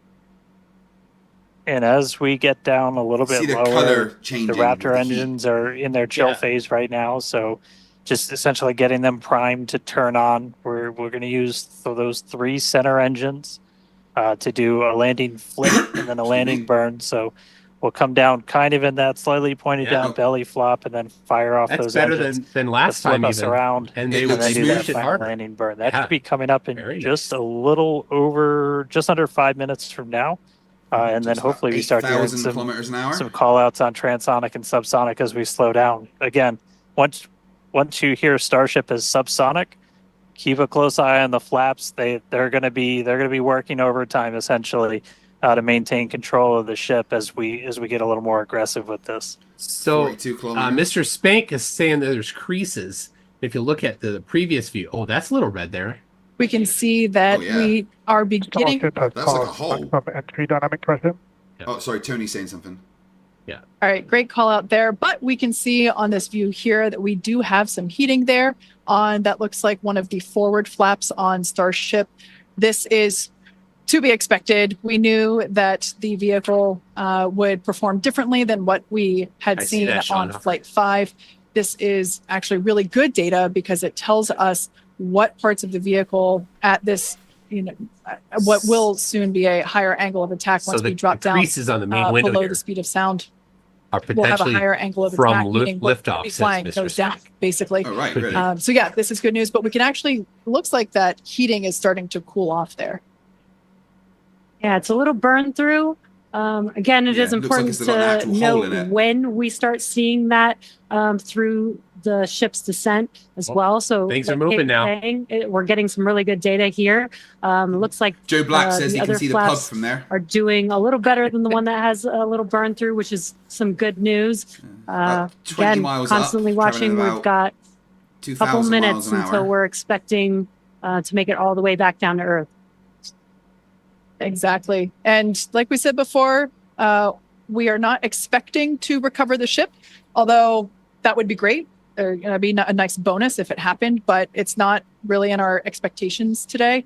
We really want to push the hardware, as we've been saying, but really the telemetry and the data and the video that we receive all the way to the end is truly what we're looking for and will help inform a lot of the effort's future gone into that designs CGI, right? of this vehicle.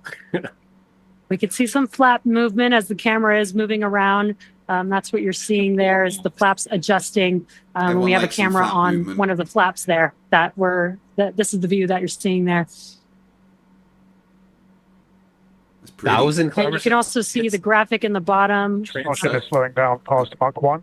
There it is. About to And come below. Call speed outs of aligning with sound. this. You can see the orientation of the vehicle starting to change. Yeah, You there can you go, follow below that the graphic speed at of the sound bottom now. of your screen. Again, that is why those flaps are changing. They control the orientation of the vehicle. Oh, it's just like Yeah, there falling are belly four- first now. Go ahead, Dan. Starship has started the subsonic belly Sounds good. flop, remains on a good trajectory. I was gonna Thanks, say Danny. this is when things will start to get a little interesting. So this is when we're I moving didn't slower know that than he the speed of highlighted as sound. like, You can see that nose SpaceX slowly control. starting Yeah. to tick down. And we're gonna try and maintain flap control the I whole can't way. not but hear we're his just- voice. I Just know. a couple Totally minutes him. away from hopefully Now doing a you landing said flip. it. That's all I hear. Landing flip and landing burn if the flaps can hold together. Yeah, this is such a cool view. This That is pretty reminds cool, me isn't it? of about 10 when miles, we first about performed 6 miles the up belly now. flop maneuver Yeah. on the high altitude test with serial number 8. Wow. We saw the ship come back through, and I always wondered what it looked like from the ship's perspective. And About this 300 perspective, I miles an think, helps hour. inform that. We will be, as Dan said, we will be dipping down a little further and really be flying nose first. Oh, these flaps are struggling. This higher angle of attack, we're intentionally doing it to stress those aft flaps, and that will help inform the limits of flap control in order to collect data for Yeah, future Elon's got a landing very profiles. test by destruction method, doesn't he? Yeah. But it works. I mean, we're looking good so far. We've just got about 5 kilometers in altitude to go. It's only about 2 miles up now. We'll ignite the engines when we're still just a couple hundred meters over the ground. Do that flip Starship is and passing landing. through 5 kilometers altitude, remains on a good trajectory. Oh, you could. I have a feeling this is This gonna part's so look cool how you can see as it passes through the clouds. That's amazing. Look at that. and near and far. Oh, this is Obligatory perspective, shout out to laddies. the entire avionics team on Starship. And there's that nose Those down Flaps are doing orientation. a lot of work. Now the Raptor engines will relight and help flip 1 the kilometer. booster back up. This is a more severe That's not flip very high up at given all, the man. orientation. The engines will shut down prior to the Falling through the water last of the making clouds. impact, prior to You the literally vehicle see the making waves in impact the with ocean water. now. Our ship is doing great Woo! so far. Fire. There's those engines relighting. Wow. What a great reorientation by Starship.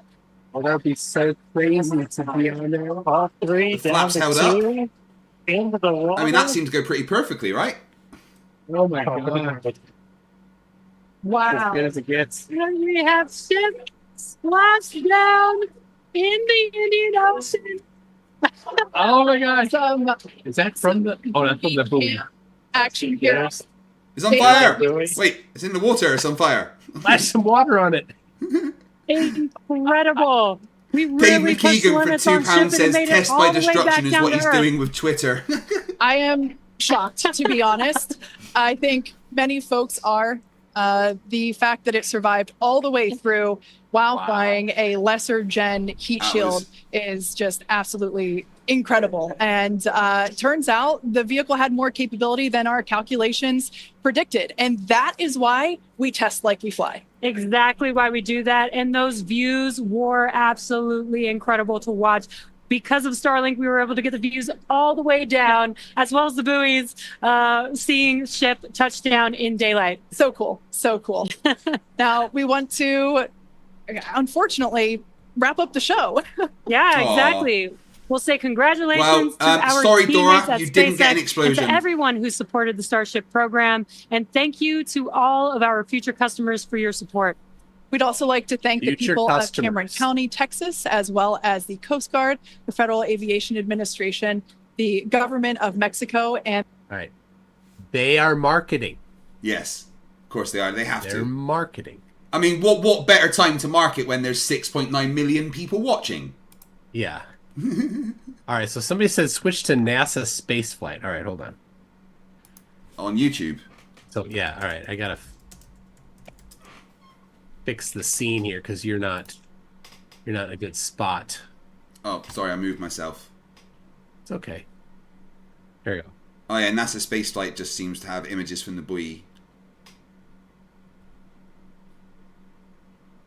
Oh yeah, you can just see it on fire in the distance there.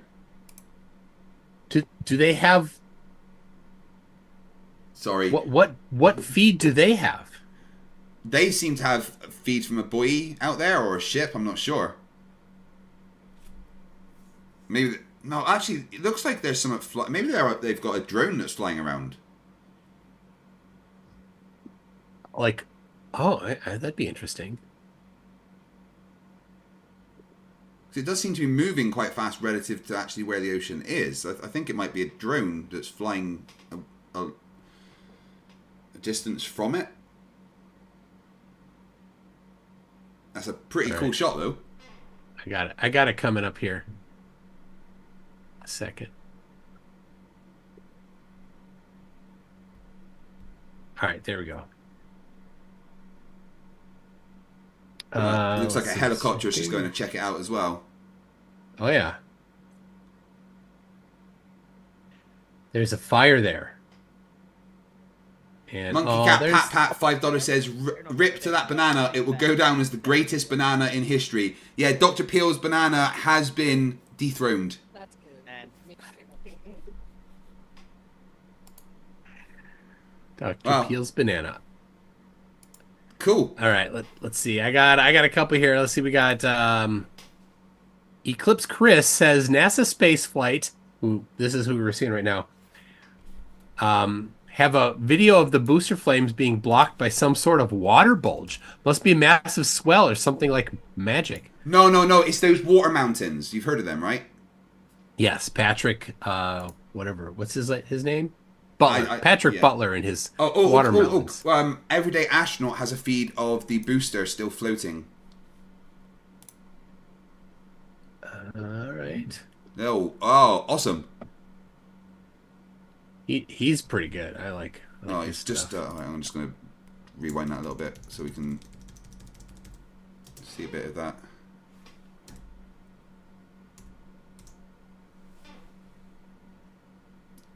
Oh, wow. That's just his face. Yeah, I rewind round it a bit. It was about, we just got to it just as he changed. So I went back about a minute just to check it out.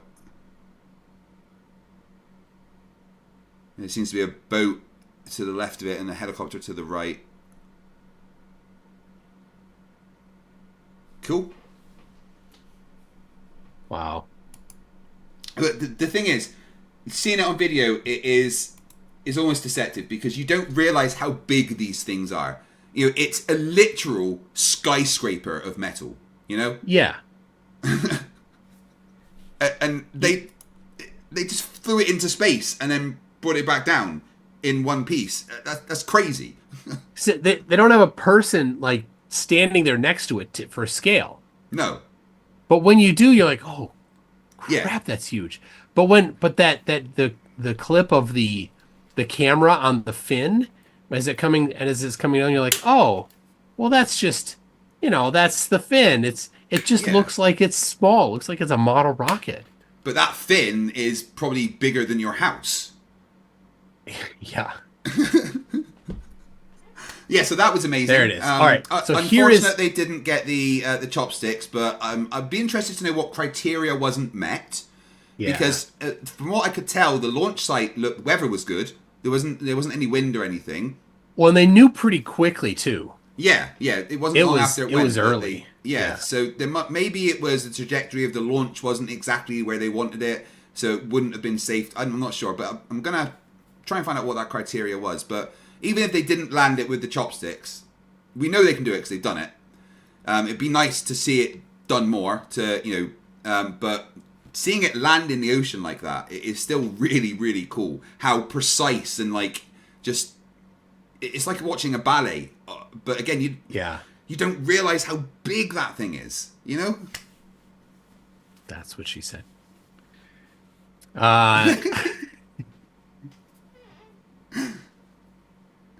What, your mum? All right, no. Yeah, when people talk about your mom, I'm like, oh, well, she could use a friend. I think that'd be nice if you were going to be doing that with her. No. All right. Let's see. We got the turtle moves. The Starlink is banned from 80 degrees south by the penguins. Yeah. Did you hear about the penguin? Did you hear about the penguin that swam 2,000 miles and ended up on a beach in Australia? No. Yeah. There was just a family on a beach in Australia, and all of a sudden a penguin pops out of the water, and it literally swam 2,000 miles from Antarctica to Australia and seemed a little bit confused. Wow. That's it's like, oh, well, I'll just head back then. Got lost. Dora Nku says, no boom. Good job, SpaceX. Slithery has given us some further information. Apparently the tower antenna were damaged during launch. Oh, and they didn't want to send somebody up there quick to fix it? Yeah, I mean, surely they've got Bobs on standby. Quick, up you go. Sort it out. Yeah. Bill Nye. Just send Bill Nye up there. Well, no, we want it done properly.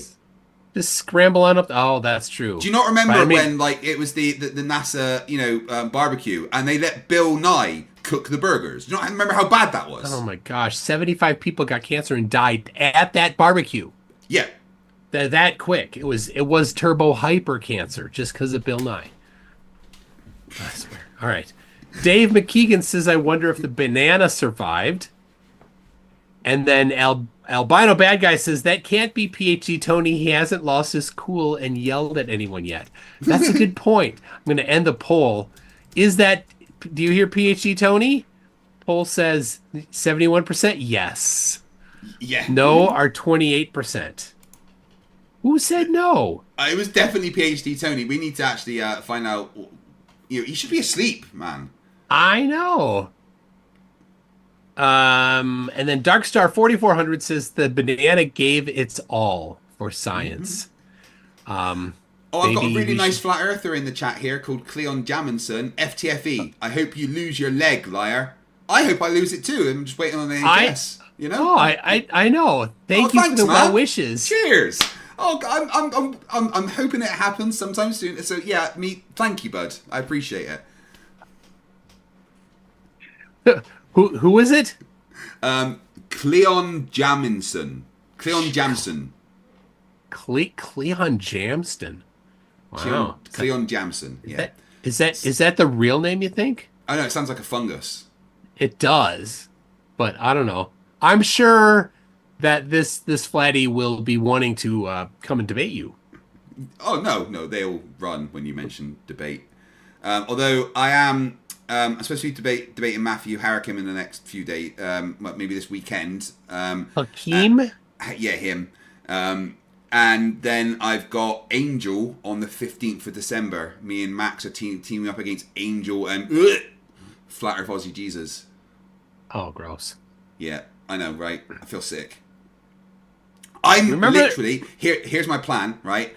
I'm not even going to speak to Flat Earth Jesus. Not once. I'm literally not going to acknowledge that he is in the call. I am only going to speak to Angel. And I think that will piss him off. That's a good idea. It would, remember there was that he was taunting us a couple years ago by saying that he had brain cancer, right? Like don't tease us like that, man. Yeah, man, come on.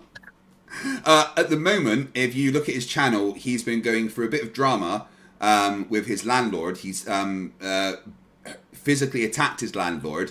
And now he's arguing with someone because he's been illegally storing his equipment in their shed without rent or something, and they've sold it. And he's he's really, really angry about it. And he's been going on some of the most crazy rants I have ever seen. It's actually, I've been emailing with someone that's like, I feel like I might contact the local authorities and get them to check on him at this point. Oh, yeah. Yeah, for sure. Man. Oh, Max is in the chat and he says, we can do that. I deal with Ross. All right, that's a deal, Max. You do not speak to Angel and I do not speak to Ross. No, it'd be even better if neither of you heard Ross. Oh, Max, can we do that? Just neither of us speak to Ross at all. He brings up a point and then when you get a chance to respond, you respond directly to Angel, specifically calling him out by name. Say, Ross says a bunch of stuff. You're like, okay, well, Angel, you made a point here a little bit ago about this, and I think we have to. Yeah, Matt agrees. It was like the Saturday Night Live sketch with George Washington, where they're talking about units, right? And the black guy there, he's like, and then we're in this new country, it'll be free for everybody, right? Yeah. And then he's like, puts his hand on his shoulder and he goes, and there will be 5,280 feet per mile. He completely ignores the topic. No, I think it's agreed. Me and Max are just gonna pretend that Iron Horse is not even in the call. He's gonna go mental. Mentaler. Yes, yeah. Oh, Cleon Jamison, what's he saying? He's attacking Brenda, which is nice. Yeah, they definitely get timed out for that. Yeah, you don't need to be horrible people. Well, they do. I guess they do. Yes.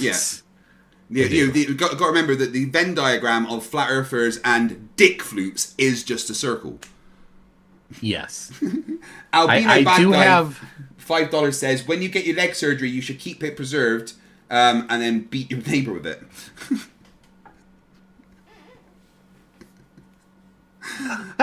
I just think getting my leg turned into a walking stick would be amazing. Oh my gosh. Right?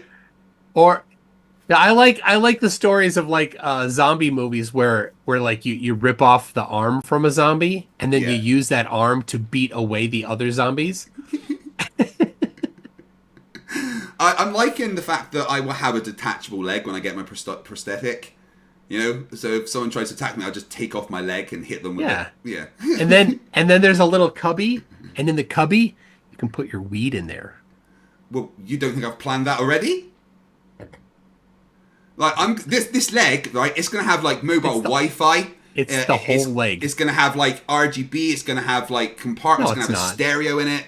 No, it's not. It's because the whole thing's gonna be hollow and filled with one thing. Yeah, weed. Going through customs. What's that smell? Don't know what you mean. Oh my gosh. Eclipse Chris says sent 2 screen caps on Discord DM of curve evidence.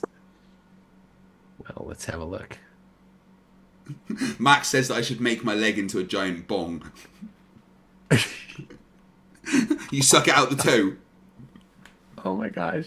Get it. Okay. This is good. He's come back in on a different account, so they get timed out as well. All right. So this is pretty good from Eclipse Chris. So hold on. Man, I'm looking forward to the debate tonight with Kevin. I'm impressed you managed to get them to agree to just flat first. He normally wants to argue about ice rinks or if a Samsung phone can see the moon. You know, never actually about flat Earth versus globe. I had like 12 debates with him on my channel, and to actually get him to focus on arguing about flat versus globe was hilarious. Well, but he rages more than anyone. There's no doubt he's not going to try to address the evidence. He's 100% going to try to avoid anything like that. But I have screenshots of him saying that that's what he's going to do. Has he said what evidence he's going to bring? No, none. Of course, I don't care about that because he's not going to. But it's just he agreed to try to have evidence, right? And so I'm just going to be like, okay, go ahead. This is flat versus globe. Your name says flat underneath it on the placard. Go ahead. Ashton Mitchell says, turns out I don't even need an amputation. The doctor just wants to cook and eat my leg. Oh. Do you get invited to the barbecue? At least? Yeah, but there's never any food and everyone looks disappointed. All right. Dave McKeegan for £2 says, forget hip flask. You can make the first leg flask. It's probably not the first. Let's be honest. Monkey Cat Pat $5. Walk up to someone 7 foot tall and bet them $1,000 you can kick them in the face. Boff. Right. I'm 6'1", and you know that probably wouldn't be that hard. Okay. So here is a picture. This is from Eclipse Chris, where you can see the booster sticking up there. See that? You can't, Craig. No, I'm not. No, I'm not gonna. No, I can't be bothered, Craig. You can't even bother saying my name right. Why is my phone beeping? Who's calling me? Who the fuck is calling me at 11:30? 11:30. I can't even share my screen, Craig. Oh. You're not even letting me, Craig. There, Mick. Right, fine. Mac Tune. All right. Do you know? Have I ever told you what my nickname in the Navy was? Was it Mac Neil? No, it was Big Mac. Because they're so original. Oh my gosh. Oh, he's a McNeil and he's big. He's Big Mac. Cheers, Chief. Here's the. You can see the booster now. See it now? I'm sharing it to you. See it? Okay. So you can see the booster. And this is from a close camera. And here's a far camera. You can only see the fire. Booster with fire, only fire. See that? Well, that's because of the angle of perspective attack and the curve. What you're not taking into account is that on a flat surface, things they actually vanish bottom up because you have half your eyes covered all the time. In reality, you're not taking this into account, really. Have you considered? But mainly, have you considered Nuh-uh? Yeah, I've considered that. And your response? You make a good point about the Nuh-uh thing, but I'm going to have to ask for evidence. How many sock accounts does this guy have? Maybe he just wants to come on right now and debate. Hey, Drake Breezy 89. When you come back in, when your next stock account, if you want to debate me, we can definitely do that. Oh, what's that? You're a coward and a keyboard warrior. Oh, I thought so. Do these scare you? Do the weapons that I carry around scare you? Look at that. You can't even see it underneath my shirt. I am scared of my Monday stream. You know what I'm doing on Monday, right? 1,000 push-ups. Yes. Because I hate myself. Yeah. It's going to be fun. I'm not going to, destroy myself. I'm going to take it easy. Make sure I'm doing it. I don't want to injure myself. And 1,000 push-ups is a big chance to injure myself. Oh, yeah. So I'm going to, make sure I do it properly. I'm going to take my time. I'm going to do it in sets of 20 or 10 if I'm feeling fatigued with, a couple of minutes break in between. So it's probably going to take 3 to 4 hours to get it done. But, I still think being able to do that is pushing me, and I'll be proud of myself if I do it. But also, I can raise a bit of money for one of my favorite charities. So, well, that's cool. You said you're doing 1,000 as well, right? I did? I don't remember saying that. You were going to do 1,000 pull-ups, right? Oh my gosh! With one hand. Just tear up my rotator cuffs. Keith Ricketts is tuned. My son says hello. Hello, Keith Ricketts. Son, glad to say hello to you. Rack Pipe 2011 says, "What is a woman?" Yeah, thought so. I don't know why flat earthers and morons have this. Right. It's very simple. Look at me, guys. A woman, the biological human female. There's the answer to your question. It's not a hard thing. Just done. Yeah. There didn't used to be, but now there is a distinction between biology and societal impressions of it. Whether or not you agree with it isn't your place. No. Right? Treat people with respect. There you go. Anyway, can you see this here? I can. It's this is the water bottle that I'm bringing, and I'm not showing yet the other bottle for the waste. Your pee bowl. Yes. This is the one. Guys, remember, of course, the flat earthers just need one bottle. They only need one. Yeah. Crack Pipe is also in my chat, right? Thanks for confirming Brenda is a freak. I did no such thing.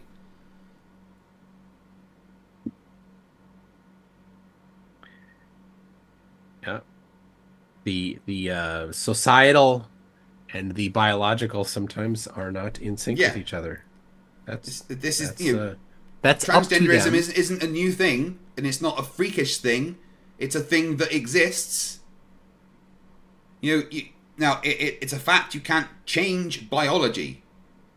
Okay, no one's going to ever argue with what biology is, but that doesn't change what people feel, and your life the person that you are.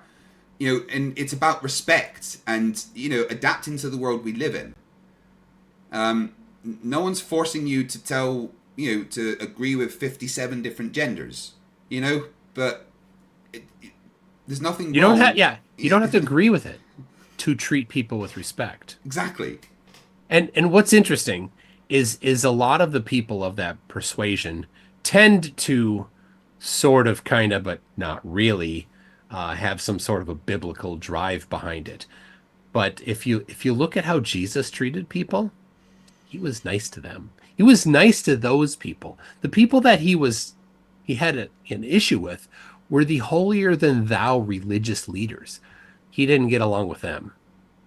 So, Crack Pipe 2011, Jesus didn't like your position. No. You're going to be looking at the Bible there. Brenda's awesome, if anyone's wondering. So, I've met Brenda in person twice. So, all right. I think I'm gonna wrap it up here. Are you gonna keep going? No, I'm going to wrap it up as well. I'm going to get an early night. Okay. Tomorrow is going to be my last gym day because I'm going to take 5 days off the gym before doing my 1,000 push-ups and just do a bunch of stretches and stuff for a few days. So I'm going to get a nice early night. Going to do my arm day tomorrow. And then tomorrow we have at 10 p.m. Dapper Dino and Peter Markley. How'd you say Markley. Markley. Peter Markley. Coming on to discuss young Earth creationism in a hopefully nice, respectful manner. And they're both actually funny and witty people, so it'd probably be a cool conversation to be part of. I'm looking forward to it. On Thursday, I am debating Shane Saint plagiarism about the topic of do maps prove the shape of the Earth? He says they do. He says they don't. I also say they don't because nobody says maps prove the shape of the Earth, but he seems to think that I think that they do. So, I'm just, when it's my turn to speak, I'm just going to go, I agree. They don't. Is that on Jaren's? Yeah. Okay. Make sure you call him Shame. Yes, I will. Shame all the time. Yeah. Shame Saint plagiarism. Yeah, and I'm just going to... No, hold on. You got to practice this. Saint Plagiaire. Shame Saint Plagiaire. There you go. Shame Saint Plagiaire. Yeah, that's right.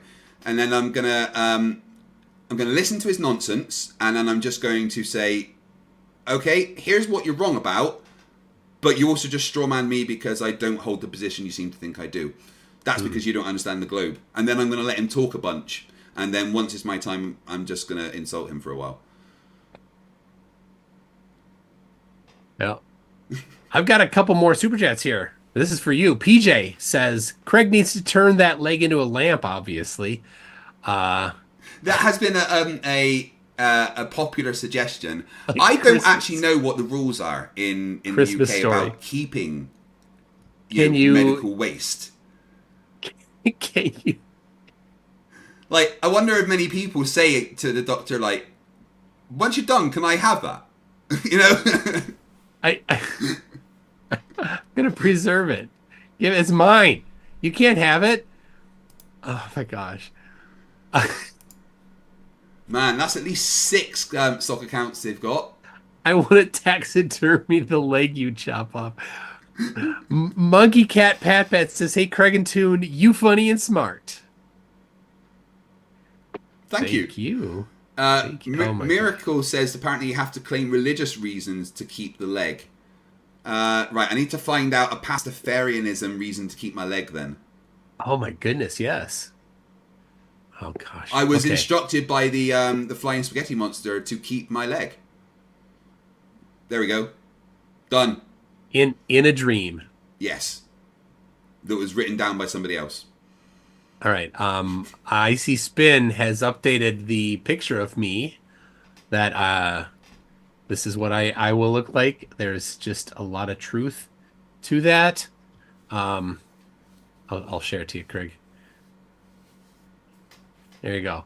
This is what I'll look like in Antarctica. You got the solar panels, got the cameras, got all the sensors, got Starlink. So, and the second you try to walk, you just go.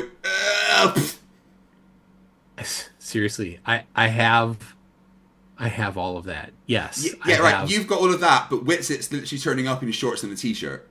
Yeah. Why is it so cold? No one told me it'd be cold. Any word on if Witsit's prepared yet? And I have no idea. It's in like 3 weeks, isn't it? I fly out the 9th. I think the others are flying out the 10th. So, and it's that's November really not 19th. far away. Yeah. Wow. No.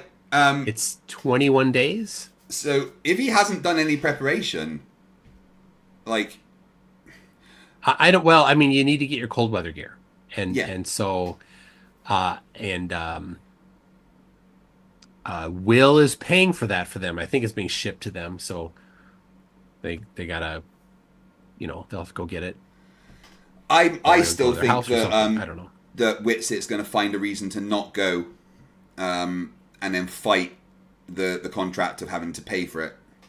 That's just my opinion. I'd like to be proven wrong. I can see him doing that. Yeah. Anyway, guys, we're going to wrap up, both of us. Make sure you subscribe to MC2, and of course you are. What am I talking about? People on MC2, make sure you subscribe to me. Like, I'm not kidding. Do it right now. Yeah, you in particular. Tell them to. Go subscribe to Craig. And if I tell you, if you're at your limit, if you're like, I can only subscribe to 14 people, then you can unsubscribe here and go subscribe to Craig. I'm okay with that. Just still watch all my videos. But go ahead. Just unsubscribe to Mr. Beast. It's fine. Thank you everyone for watching. Toon, enjoy your debate with Kevin. I will probably watch that tomorrow after my gym. Yeah, he's dumb. And see you everyone else tomorrow. See you later, Toon. Bye. Alright, we'll see you. Alright guys, thank you very much for watching. I'm going to get out of here and go to bed. I hope we enjoyed seeing a rocket go to space and then come down and go in some water. Would have been nice to see the, the chopsticks working again, but can't get that every time. And if there was an antenna broken that made it unsafe, then they're better to follow safety procedures, I guess. But thank you everyone for watching. I will be back tomorrow at 10 p.m. for my stream with Dapper Dino and Peter Markey. Remember that stupidity is not a right. Fight the flat Earth. Fight the flat. Fight the flat. Fight the flat.